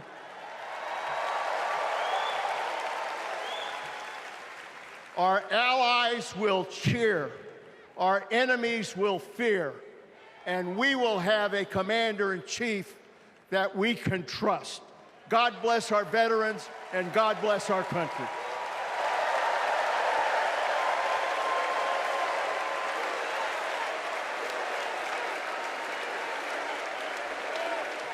Please welcome Arizona Representative Ruben Gallego.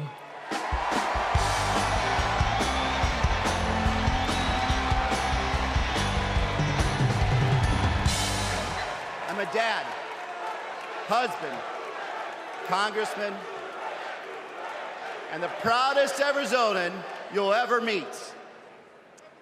But I am even prouder to be a Marine. Rah! My mom raised us alone on a secretary's salary. I slept on the floor.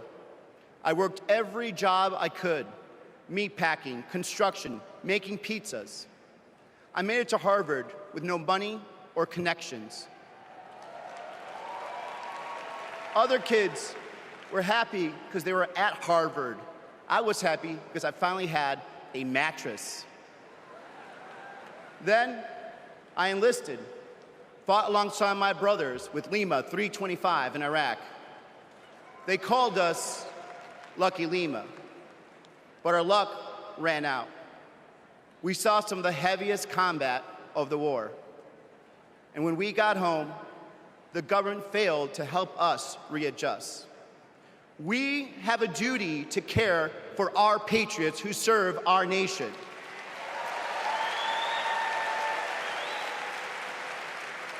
For the Vietnam veteran in Buckeye who relies on the VA for his medication. For the Afghan veteran in Pittsburgh who finally got treatment for his PTSD. For the Marine in Milwaukee who relies on the benefits she earned. For my Navajo brothers and sisters who serve the Marines with me, I remember you too. Kamala Harris and Tim Walz are fighting for them. Kamala Harris has delivered more benefits to more veterans than ever before, and has achieved the lowest veterans unemployment rate in history. Vice President Harris has stood up for us and our families always. Tim Walz served for 24 years. His passion for veterans earned him respect on both sides of the aisle, and he stands with us too. In fact, let me introduce you to some of the many Democrats who understand what service means, because we put country over politics. We were proud to wear the uniform, and we're proud serving our countries in city halls, state capitals, the U.S. House, and the Senate. These veterans represent the best of our country. We stand united as veterans, Democrats, and patriots to fight for everyone who serves.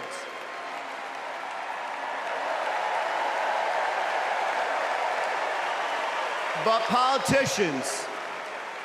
politicians like Donald Trump, they don't stand with us. They call patriots like Senator McCain losers. John McCain was an American hero. Show some respect.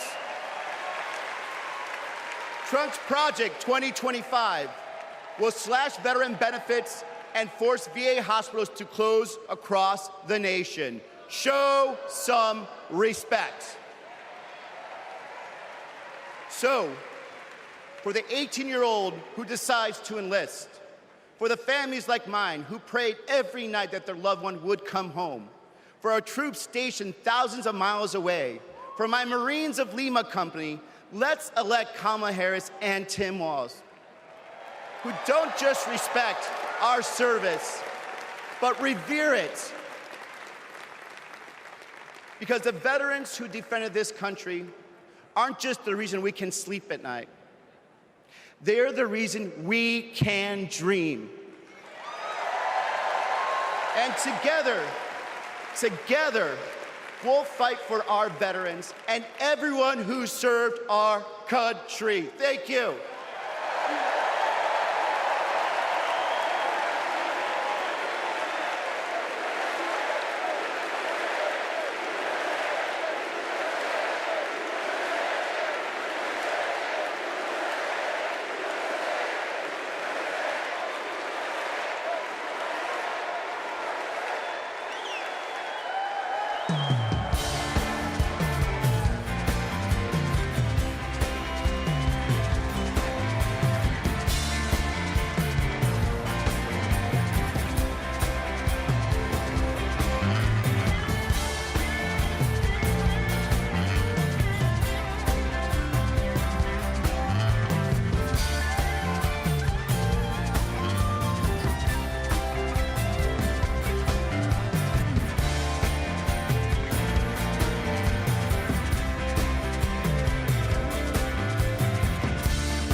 Please welcome Michigan Governor Gretchen Whitmer.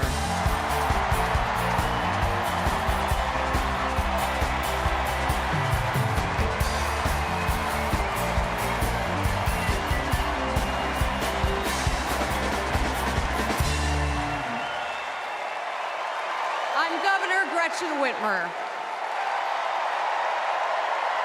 In Lansing, they call me Governor. But in Detroit, they call me Big Gretch.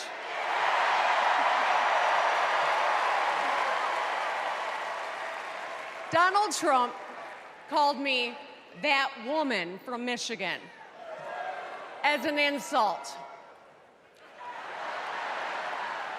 Being a woman from Michigan is a badge of honor.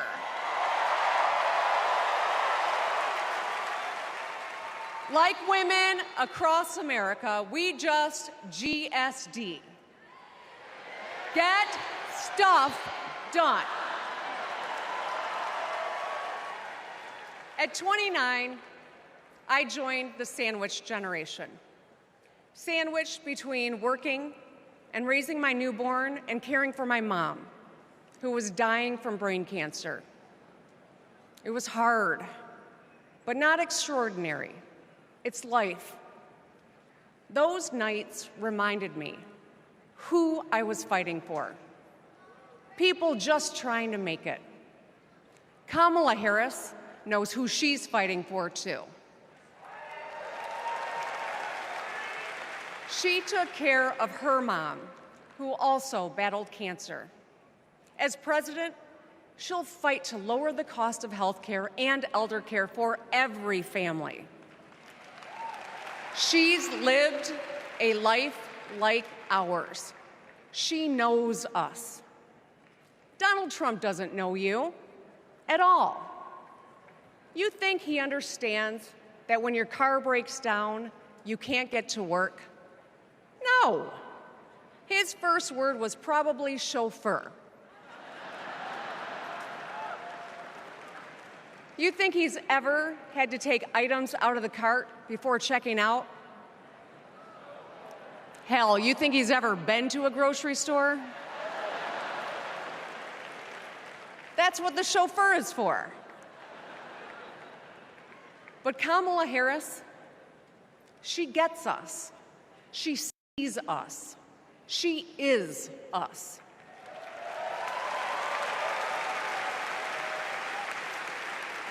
Look, we've all lived through a lot of history over the past few years. Floods and fires, an attempted coup, a plot, and a pandemic. It's exhausting.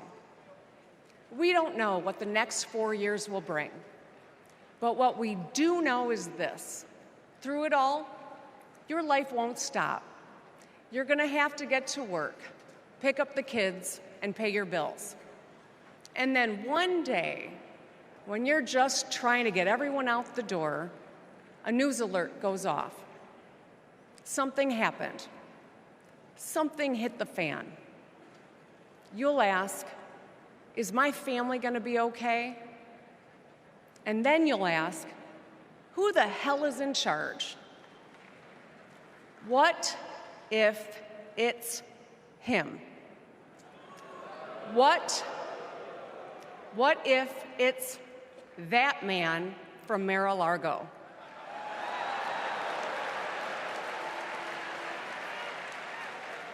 I know, in a crisis, we need someone strong enough to come up with a plan, to tell the truth, and to bring people together. Right now, before the crisis, is when we get to choose. Why wouldn't we choose the leader who's tough, tested, and a total badass?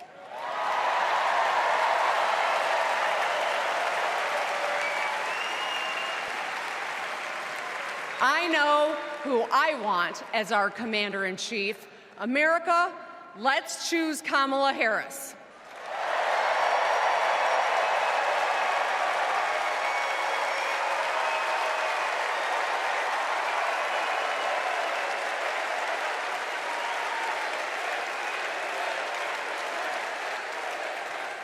Please welcome actress, director, and philanthropist, Eva Longoria.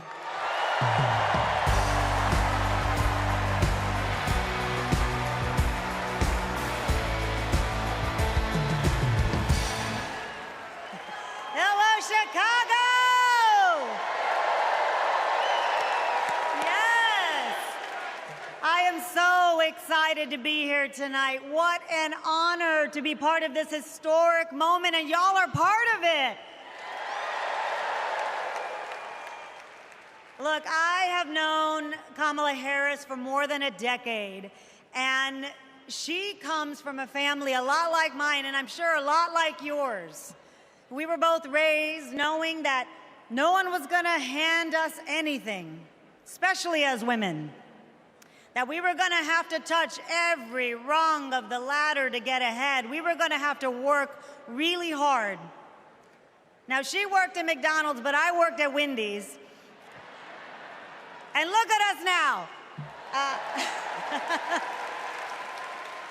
You see, Kamala and I were able to see beyond the horizon because our families supported our big dreams. Well, guess what? As Americans, we're all part of one big family. Somos familia. And as familia, we have to have each other's back. We have to support each other's dreams because Kamala's success is our success. And she supports us to dream big, too. So let me tell you, in the Latino community, in our community, we have a saying, sí se puede, which means yes. It means yes, we can. But tonight, I'm here to tell you, yes, she can. So we're going to say, she se puede. So when someone asks you, is she ready to lead this country forward, we're going to say, she se puede. When somebody says, is she qualified for the job, we're going to say, she se puede. When somebody asks, is she going to be the first female president of the United States, we're going to say, she se puede. Our voices, our vote, we're going to decide this election. And let me tell you, the energy tonight isn't just here in Chicago, it's all across the country. People are gathered at watch parties everywhere to celebrate Kamala Harris. Say hello. Yes. All right. We know how to work, so let's get to work. Let's turn all of this enthusiasm and joy into action between now and November 5th. Let's go. She se puede. She se puede.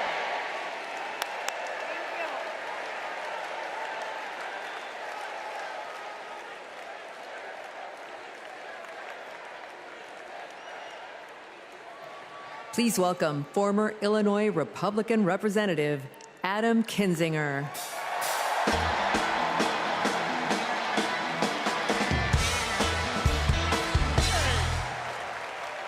Hey, good evening. Good evening.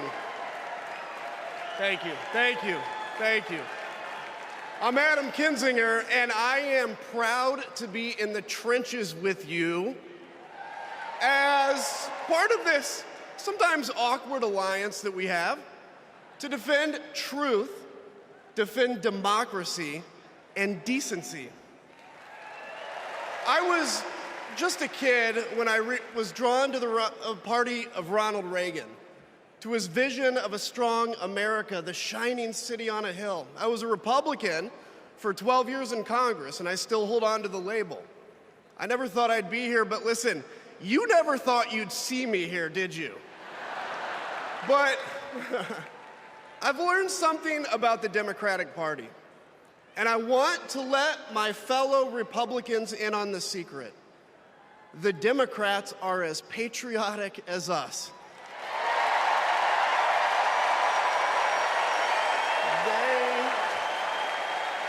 They love this country just as much as we do.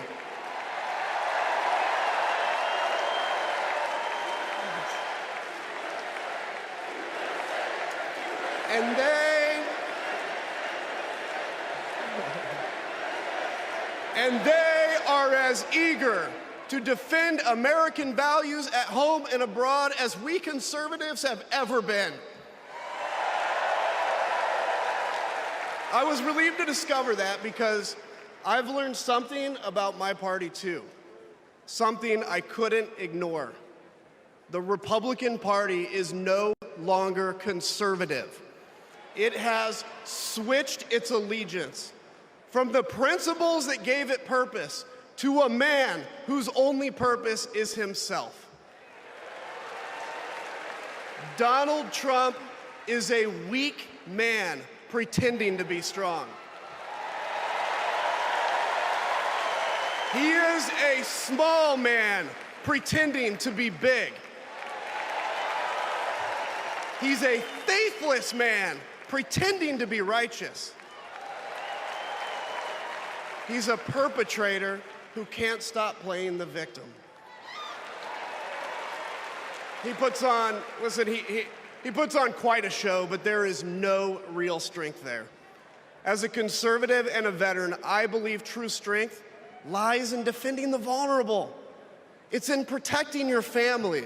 It's in standing up for our Constitution and our democracy.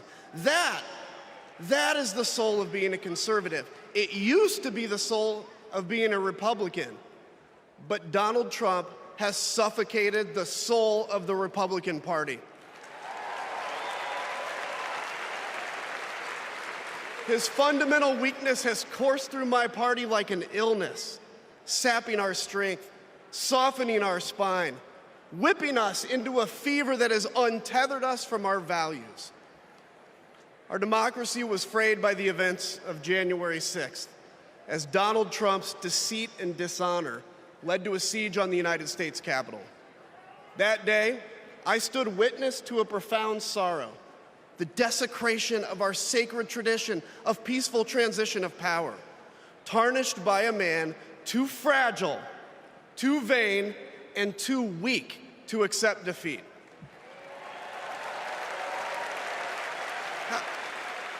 How can a party claim to be patriotic if it idolizes a man who tried to overthrow a free and fair election? How can a party claim to stand for liberty if it sees a fight for freedom in Ukraine, an attack pitting tyranny against democracy, a challenge to everything our nation claims to be, and it retreats, it equivocates, it nominates a man who is weirdly obsessed with Putin? And his running mate who said, quote, "I don't care what happens in Ukraine." Yeah, and he wants to be vice president. Yeah. How can a party claim to be conservative when it tarnishes the gifts that our forebears fought for? Men like my grandfather, who served in World War II, who believed in a cause bigger than himself, and he risked his life for it behind enemy lines. To preserve American democracy, his generation found the courage to face down armies. Listen, all we're asked to do is to summon the courage to stand up to one weak man.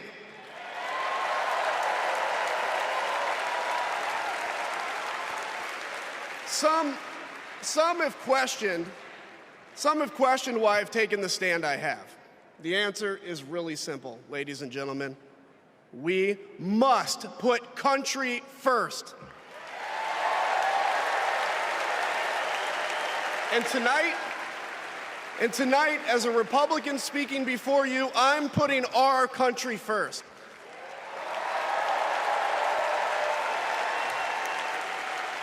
Because the fact is, I do belong here. I know Kamala Harris shares my allegiance to the rule of law, the Constitution, and democracy. And she is dedicated to upholding all three in service to our country. Whatever policies we disagree on pale in comparison with those fundamental matters of principle, of decency, and of fidelity to this nation.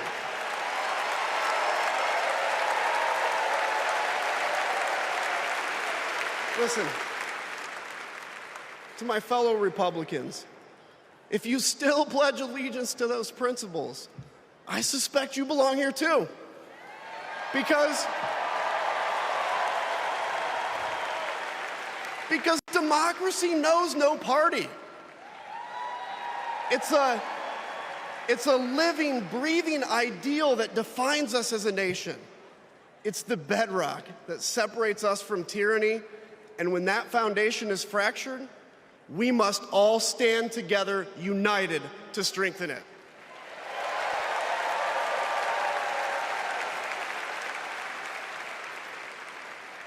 If you think those principles are worth defending, then I urge you, make the right choice. Vote for our bedrock values and vote for Kamala Harris. God bless you.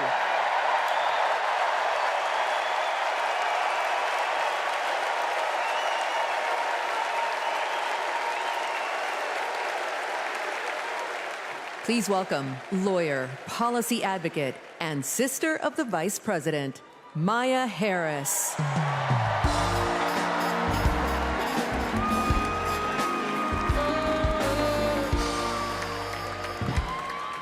Hello, Chicago. In 1958, a 19-year-old from India left the only country she'd ever known to chart her own path in America. She came here to pursue an education, but she stayed here to build a life. Her name was Dr. Shyamala Gopalan Harris.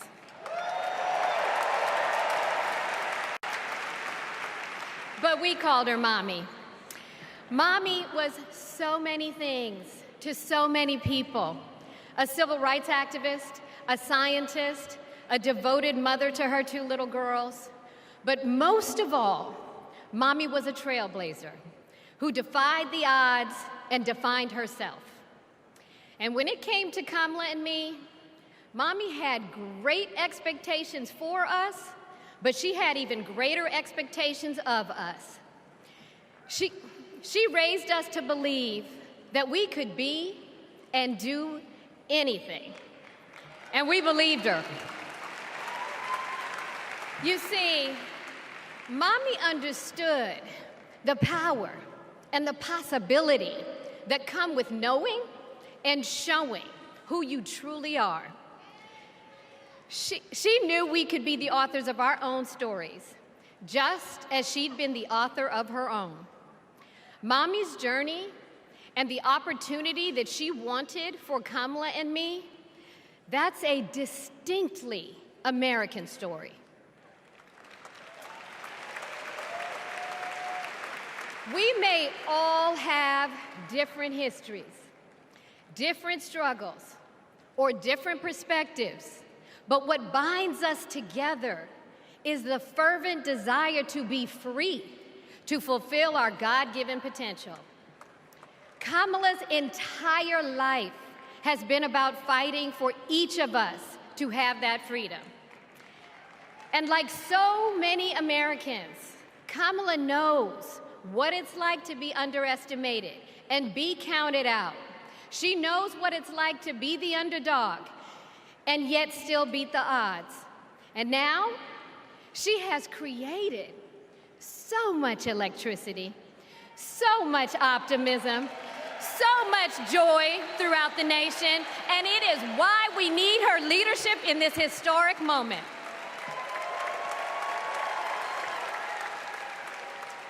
We are living in a time when some are trying to divide us, to separate us in ways that make it difficult for us to come together. Well, look, my sister rejects that view. Where others push darkness, Kamala sees promise. Where others feel detachment, Kamala fosters connection.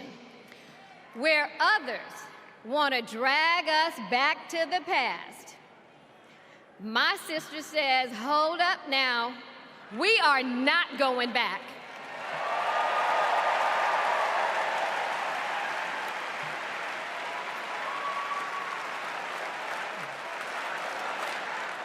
Because Kamala understands we have so much more in common than what separates us.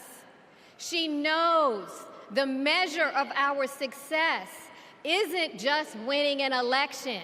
It's about who we bring along and lift up in the process.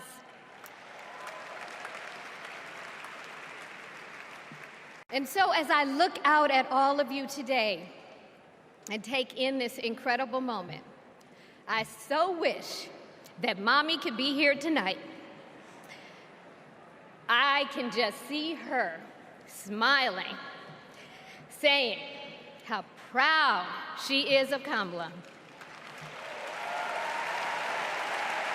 And then, without missing a beat, she say, "That's enough, you got work to do." She would tell all of us to roll up our sleeves and get to work, to elect a leader who sees the potential in each of us, a leader who cares for all of us, a leader who fights for every one of us. Our Democratic nominee, my big sister, the next President of the United States, Kamala Harris.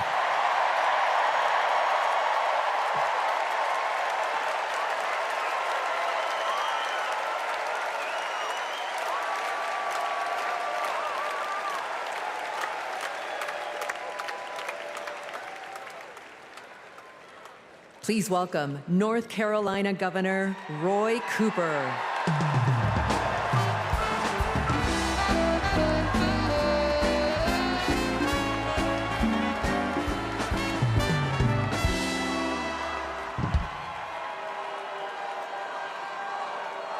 Hello, America. I'm Roy Cooper, the last guy standing between you and the moment we're all waiting for. So I'm going to get right to it.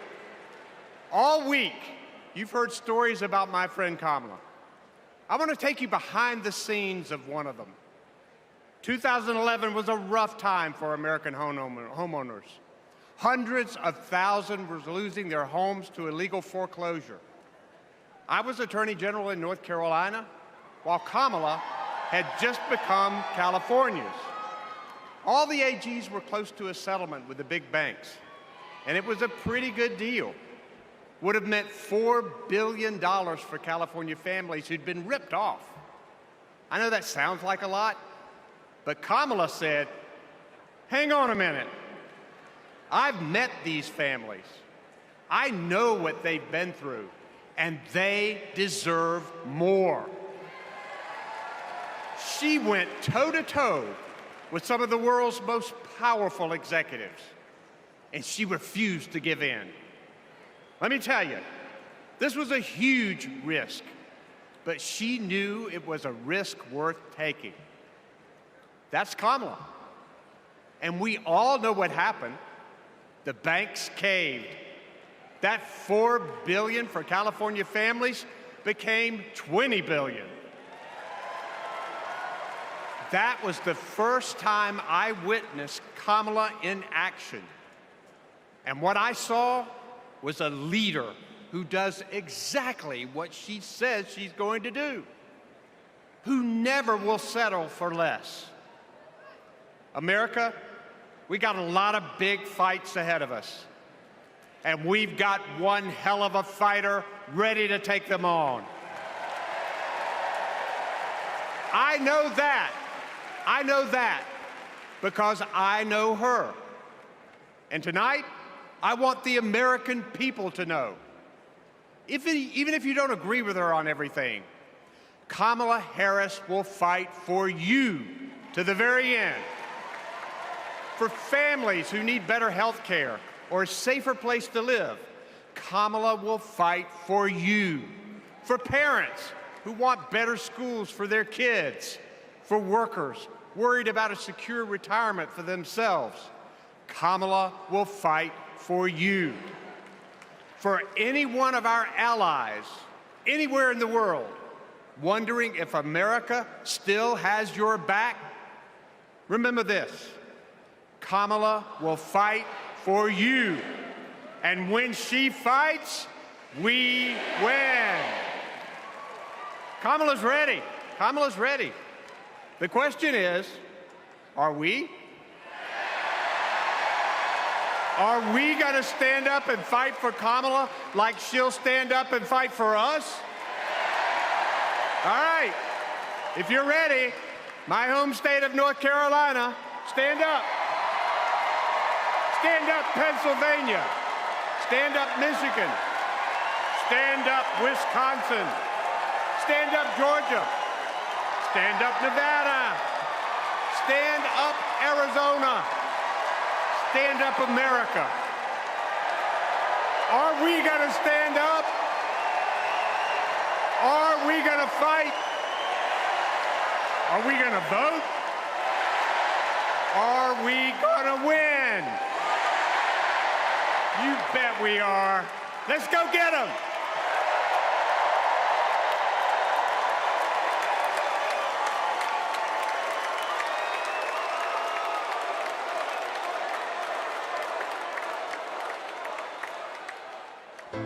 She grew up in a tight-knit neighborhood.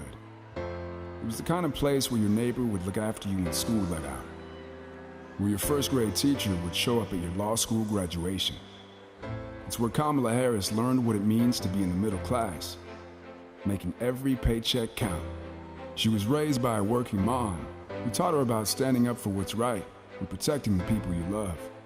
Kamala carries the lessons of our mother, the fighting spirit of our mother, the compassion. She was all of 5 feet tall. If you met her, you would have thought she was 7 feet tall. And our mother, if I'd ever come home complaining about anything, she wouldn't have it. The first thing she'd say is, well, just stop the complaining. Just tell me what you're going to do about it.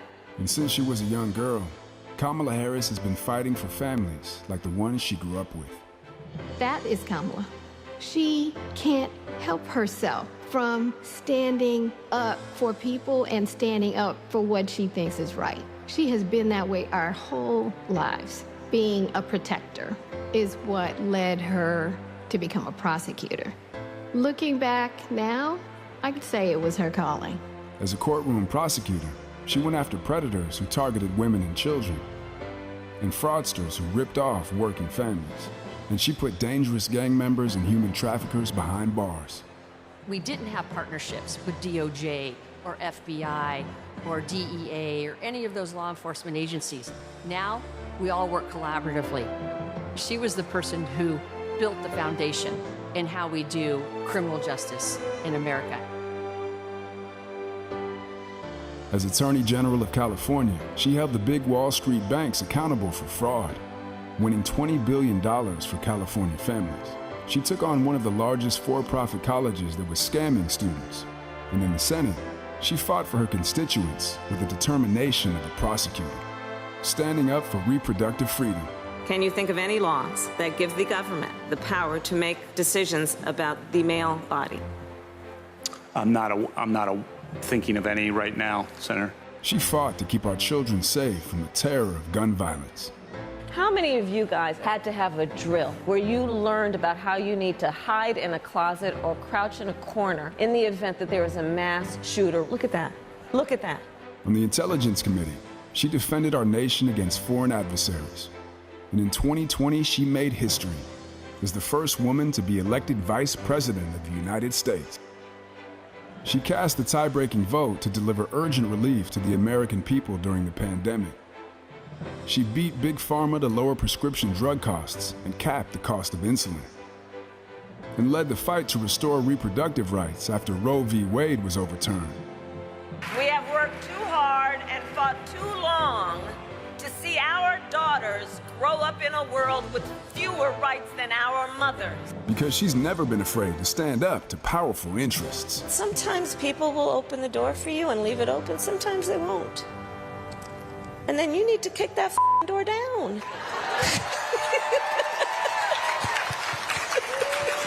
Excuse my language. Now, she's running for president, still fighting for families like the one she grew up with. Our campaign is about saying saying we trust the people. We're saying we just want fairness. We want dignity for all people. And we are a work in progress. We haven't yet quite reached all of those ideals, but we will die trying because we love our country. We believe in our country. We're not falling for these folks who are trying to divide us, trying to pull us apart. We know what we stand for, and we stand for the people, and we stand for the dignity of work, and we stand for freedom. We stand for justice. We stand for equality. And so we will fight for all of it. That's who Kamala Harris is. That's what she believes. And that's what she'll fight for every day.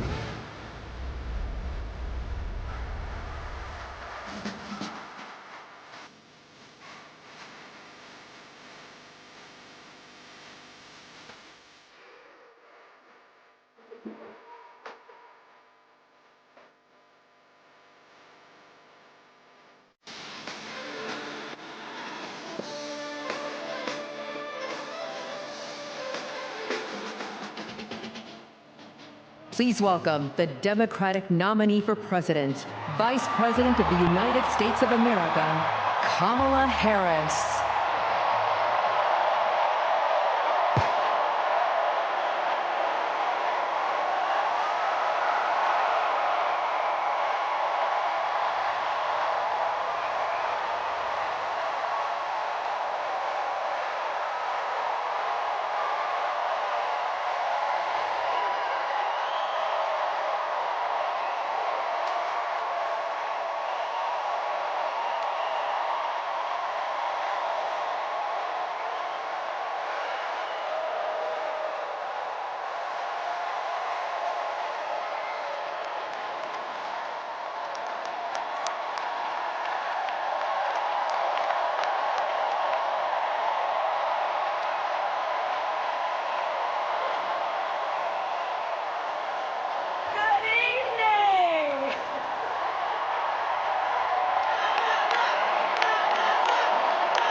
Okay. Thank you all. Okay. Thank you, thank you, thank you, thank you, thank you.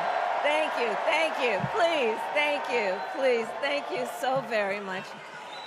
Thank you, everyone. Thank you, everyone. Thank you. Okay, let's get to business. Let's get to business. All right. So let me start by thanking my most incredible husband, Doug, for being an incredible partner to me, an incredible father to Cole and Ella, and happy anniversary, Dougie. I love you so very much. To our President Joe Biden,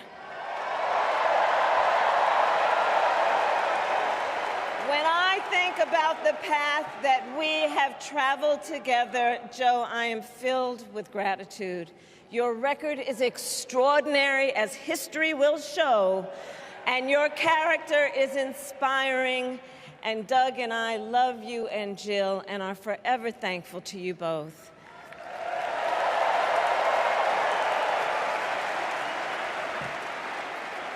And to Coach Tim Walz,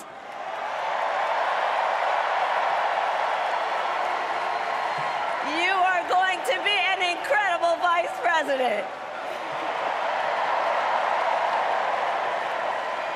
And to the delegates and everyone who has put your faith in our campaign, your support is humbling. So, America, the path that led me here in recent weeks was no doubt unexpected. But I'm no stranger to unlikely journeys. So, my mother, our mother, Shamala Harris, had one of her own. And I miss her every day, and especially right now. And I know she's looking down smiling. I know that. So my mother was 19 when she crossed the world alone, traveling from India to California with an unshakable dream to be the scientist who would cure breast cancer. When she finished school, she was supposed to return home to a traditional arranged marriage. But as fate would have it, she met my father, Donald Harris, a student from Jamaica. They fell in love and got married, and that act of self-determination made my sister Maya and me. Growing up, we moved a lot. I will always remember that big Mayflower truck packed with all our belongings, ready to go to Illinois, to Wisconsin, and wherever our parents' jobs took us. My early memories of our parents together are very joyful ones. A home filled with laughter and music, Aretha, Coltrane, and Miles. At the park, my mother would say, "Stay close." But my father would say, as he smiled, "Run, Kamala, run. Don't be afraid. Don't let anything stop you."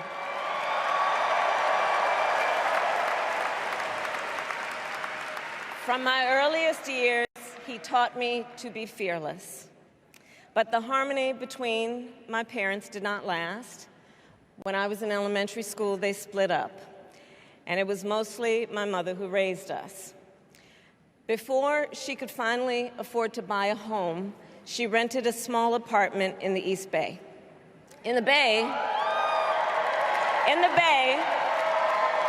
you either live in the hills or the flatlands. We lived in the flats. A beautiful working-class neighborhood of firefighters, nurses, and construction workers, all who tended their lawns with pride. My mother, she worked long hours, and like many working parents, she leaned on a trusted circle to help raise us. Mrs. Shelton, who ran the daycare below us and became a second mother. Uncle Sherman, Aunt Mary, Uncle Freddie, Auntie Chris. None of them family by blood, and all of them family by love.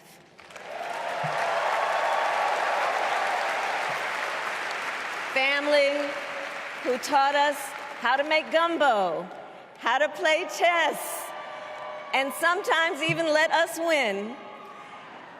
Family who loved us, believed in us, and told us we could be anything and do anything. They instilled in us the values they personified: community, faith, and the importance of treating others as you would want to be treated, with kindness, respect, and compassion. My mother was a brilliant, 5-foot-tall, brown woman with an accent. And as the eldest child, I saw how the world would sometimes treat her. But my mother never lost her cool. She was tough, courageous, a trailblazer in the fight for women's health, and she taught Maya and me a lesson that Michelle mentioned the other night.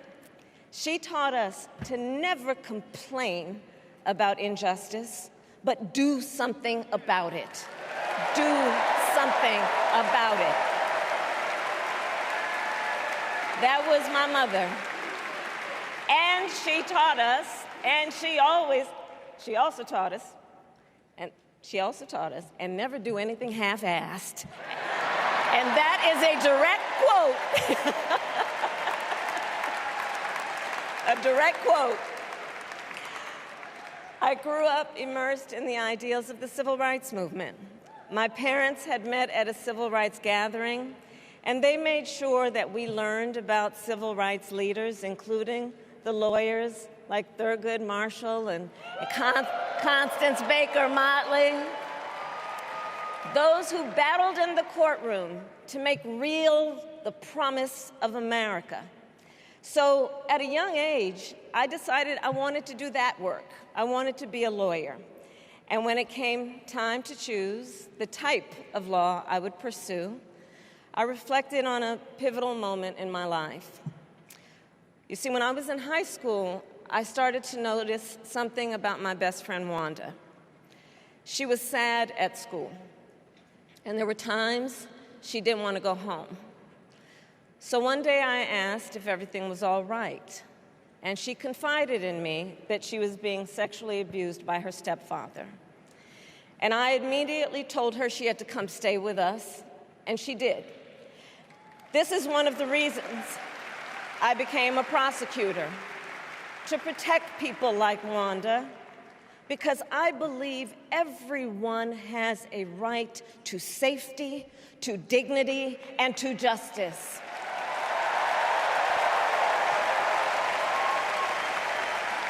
As a prosecutor, when I had a case, I charged it not in the name of the victim, but in the name of the people. For a simple reason. In our system of justice, a harm against any one of us is a harm against all of us.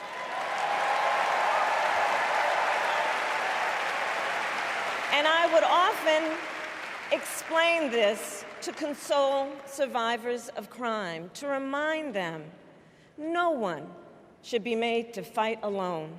We are all in this together. And every day in the courtroom, I stood proudly before a judge and I said 5 words: Kamala Harris for the people.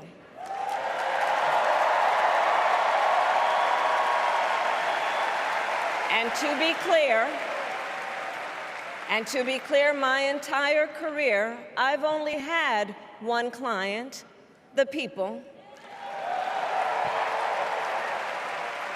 And so, on behalf of the people, on behalf of every American, regardless of party, race, gender, or the language your grandmother speaks, on behalf of my mother and everyone who has ever set out on their own unlikely journey, on behalf of Americans like the people I grew up with, people who work hard, chase their dreams, and look out for one another, on behalf of everyone whose story could only be written in the greatest nation on earth, I accept your nomination to be President of the United States of America.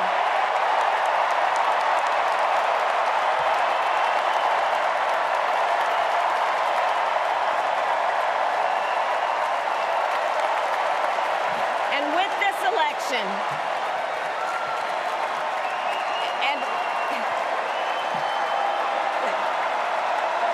and with this election, our nation with this election has a precious, fleeting opportunity to move past the bitterness, cynicism, and divisive battles of the past, a chance to chart a new way forward. Not as members of any one party or faction, but as Americans.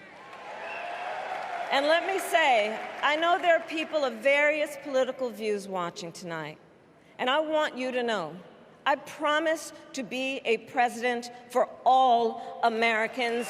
You can always trust me to put country above party and self, to hold sacred America's fundamental principles, from the rule of law to free and fair elections to the peaceful transfer of power.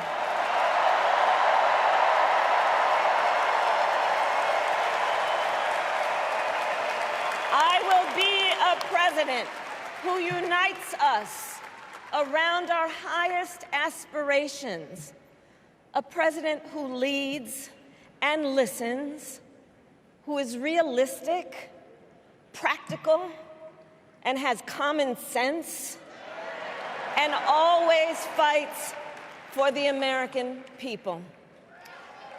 From the courthouse to the White House, that has been my life's work. As a young courtroom prosecutor in Oakland, California, I stood up for women and children against predators who abuse them. As Attorney General of California, I took on the big banks, delivered $20 billion for middle-class families who faced foreclosure, and helped pass a homeowner Bill of Rights, one of the first of its kind in the nation.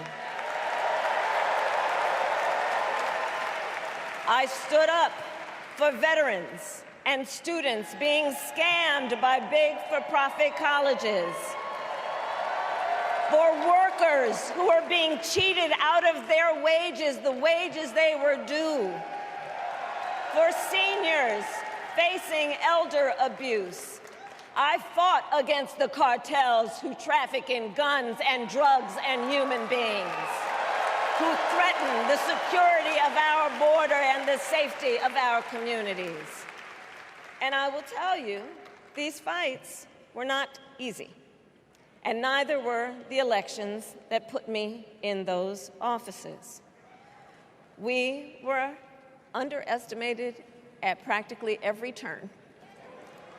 But we never gave up, because the future is always worth fighting for. And that's the fight we are in right now, a fight for America's future.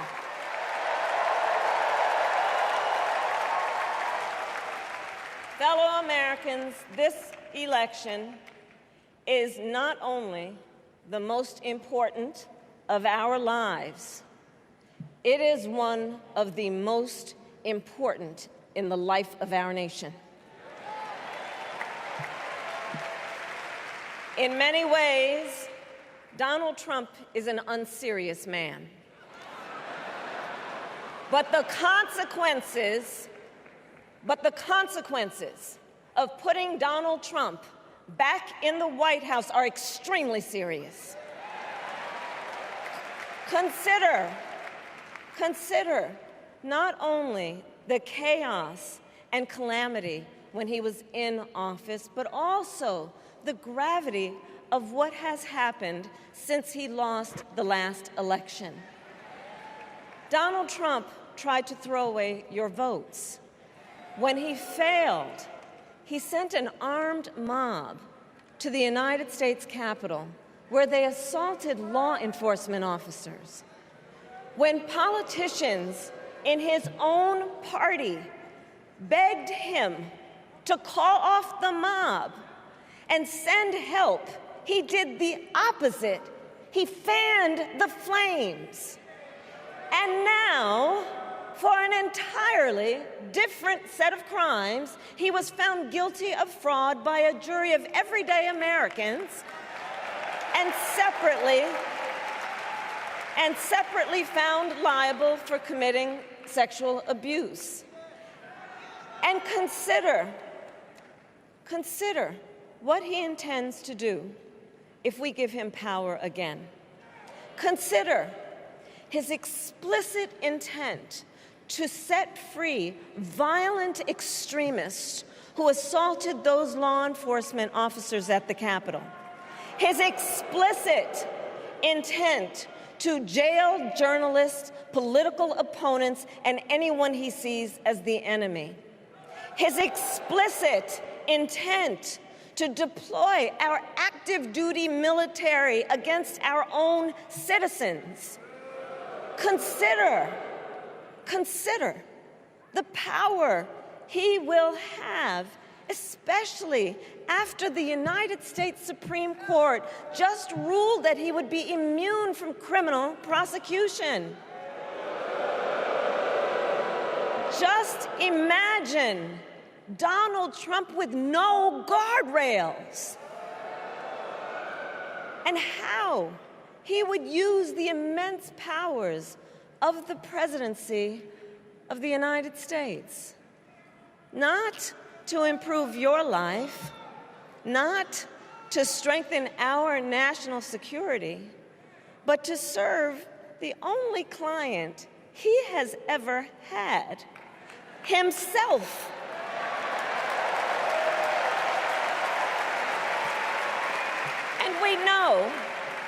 And we know what a second Trump term would look like. It's all laid out in Project 2025, written by his closest advisors, and its sum total is to pull our country back to the past.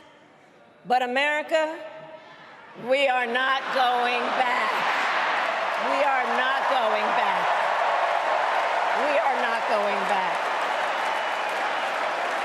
We are not going back to when Donald Trump tried to cut Social Security and Medicare. We are not going back to when he tried to get rid of the Affordable Care Act, when insurance companies could deny people with pre-existing conditions. We are not going to let him eliminate the Department of Education that funds our public schools. We are not going to let him end programs like Head Start that provide preschool and childcare for our children. America, we are not going back.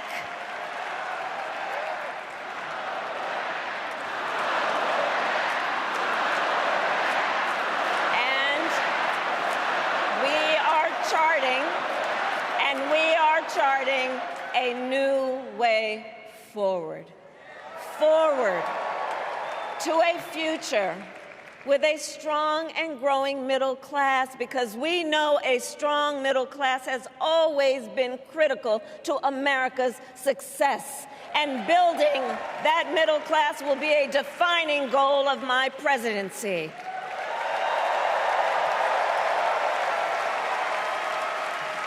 And I'll tell you, this is personal for me. The middle class is where I come from. My mother kept a strict budget. We lived within our means, yet we wanted for little. And she expected us to make the most of the opportunities that were available to us and to be grateful for them. Because, as she taught us, opportunity is not available to everyone. That's why we will create what I call an opportunity economy where everyone has the chance to compete and a chance to succeed. Whether you live in a rural area, small town, or big city. And as president, I will bring together labor and workers and small business owners and entrepreneurs and American companies to create jobs, to grow our economy, and to lower the cost of everyday needs like health care and housing and groceries. We will provide access to capital for small business owners and entrepreneurs and founders. And we will end America's housing shortage and protect Social Security and Medicare. Now compare that to Donald Trump, because I think everyone here knows he doesn't actually fight for the middle class. He doesn't actually fight for the middle class. Instead, he fights for himself and his billionaire friends. And he will give them another round of tax breaks that will add up to $5 trillion to the national debt. And all the while, he intends to enact what in effect is a national sales tax, call it a Trump tax, that would raise prices on middle-class families by almost $4,000 a year. Well, instead of a Trump tax hike, we will pass a middle-class tax cut that will benefit more than 100 million Americans.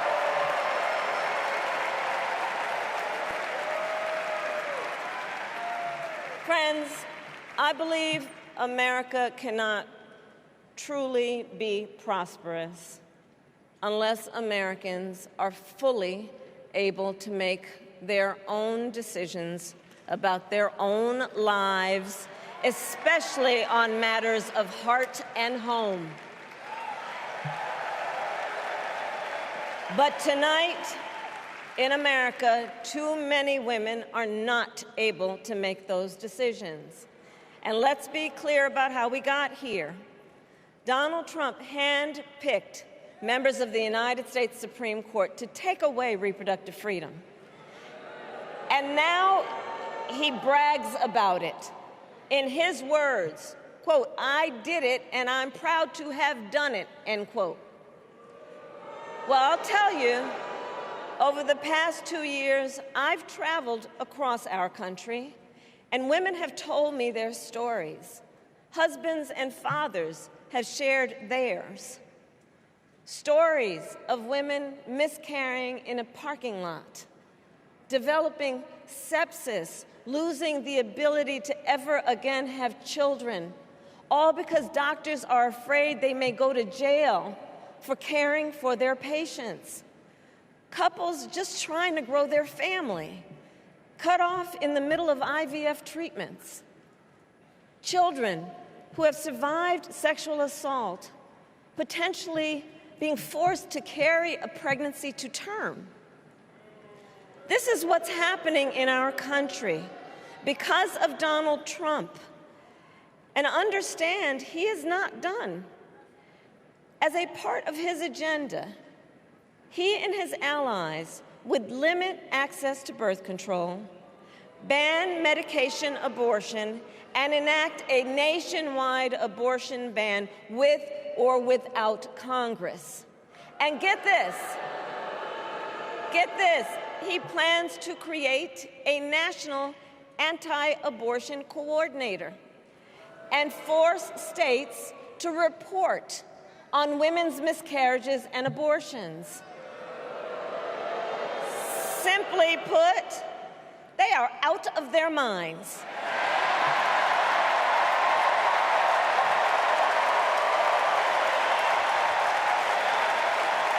And one must ask, why exactly is it that they don't trust women? Well, we trust women. We trust women. And when Congress passes a bill to restore reproductive freedom, as President of the United States, I will proudly sign it into law.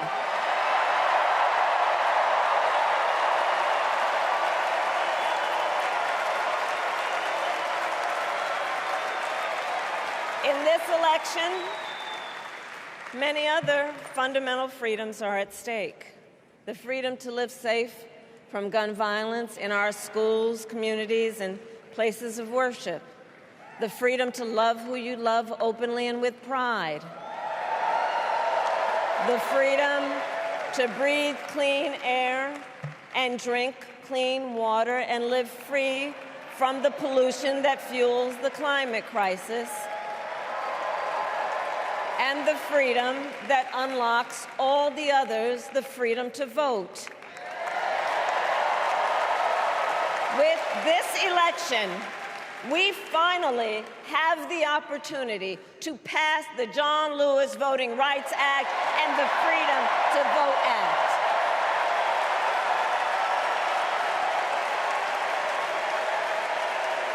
And let me be clear, after decades in law enforcement, I know the importance of safety and security, especially at our border. Last year, Joe and I brought together Democrats and conservative Republicans to write the strongest border bill in decades. The Border Patrol endorsed it. But Donald Trump believes a border deal would hurt his campaign. So he ordered his allies in Congress to kill the deal. Well, I refuse to play politics with our security, and here is my pledge to you. As president, I will bring back the bipartisan border security bill that he killed, and I will sign it into law. I know we can live up to our proud heritage as a nation of immigrants and reform our broken immigration system. We can create an earned pathway to citizenship and secure our border.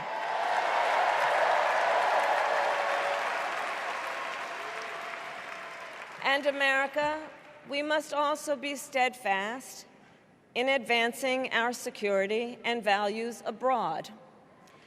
As Vice President, I have confronted threats to our security, negotiated with foreign leaders, strengthened our alliances, and engaged with our brave troops overseas.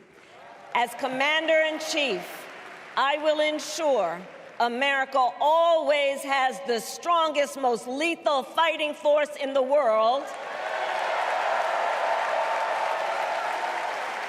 And I will fulfill our sacred obligation to care for our troops and their families, and I will always honor and never disparage their service and their sacrifice.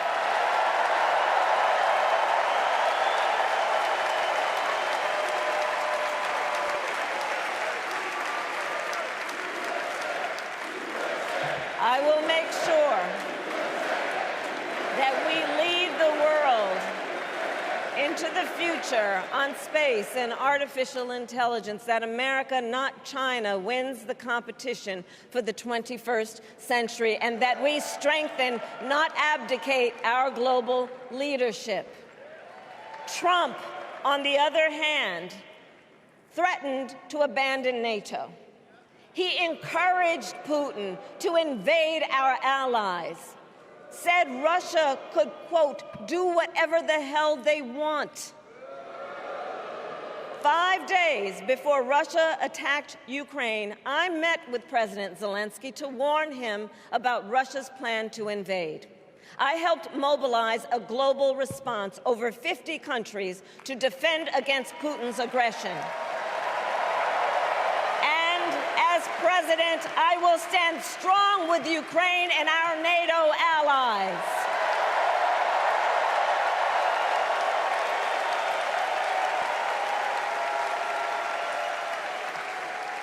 With respect to the war in Gaza, President Biden and I are working around the clock, because now is the time to get a hostage deal and a ceasefire deal done.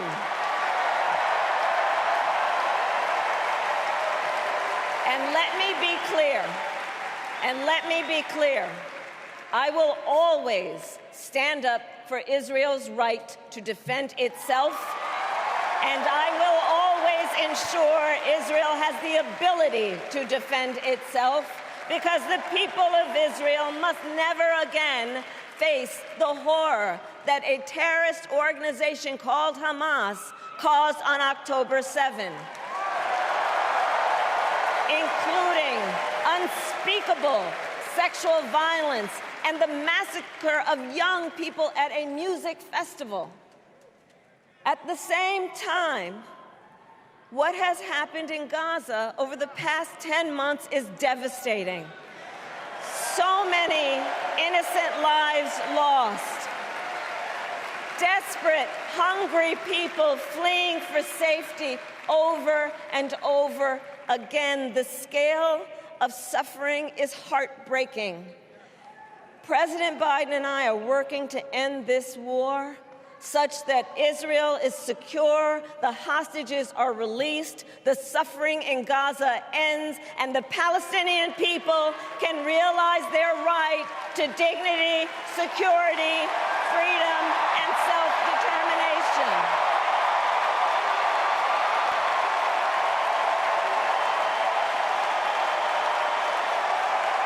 And know this, I will never hesitate to take whatever action is necessary to defend our forces and our interests against Iran and Iran-backed terrorists. I will not cozy up to tyrants and dictators like Kim Jong-un, who are rooting for Trump,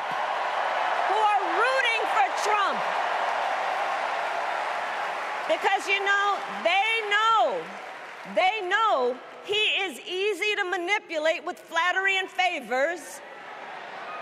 They know Trump won't hold autocrats accountable because he wants to be an autocrat himself. And as president, I will never waver in defense of America's security and ideals, because in the enduring struggle between democracy and tyranny, I know where I stand and I know where the United States belongs.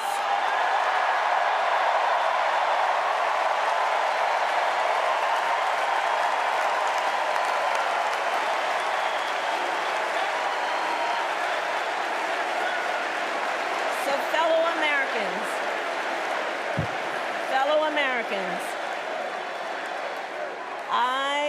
I love our country with all my heart. Everywhere I go, in everyone I meet, I see a nation that is ready to move forward, ready for the next step in the incredible journey that is America. I see an America where we hold fast to the fearless belief that built our nation and inspired the world, that here in this country, anything is possible, that nothing is out of reach. An America where we care for one another, look out for one another, and recognize that we have so much more in common than what separates us. That none of us has to fail for all of us to succeed. And that in unity there is strength. You know, our opponents in this race are out there every day denigrating America, talking about how terrible everything is. Well, my mother had another lesson she used to teach. Never let anyone tell you who you are. You show them who you are. America, let us show each other and the world who we are and what we stand for. Freedom, opportunity, compassion, dignity, fairness, and endless possibilities.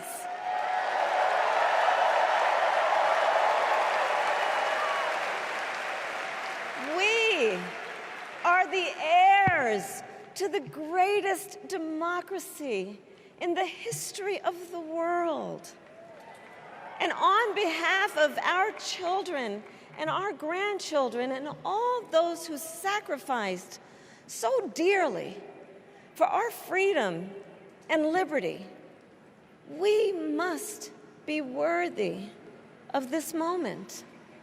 It is now our turn to do what generations before us have done, guided by optimism and faith, to fight for this country we love, to fight for the ideals we cherish, and to uphold the awesome responsibility that comes with the greatest privilege on earth, the privilege and pride of being an American.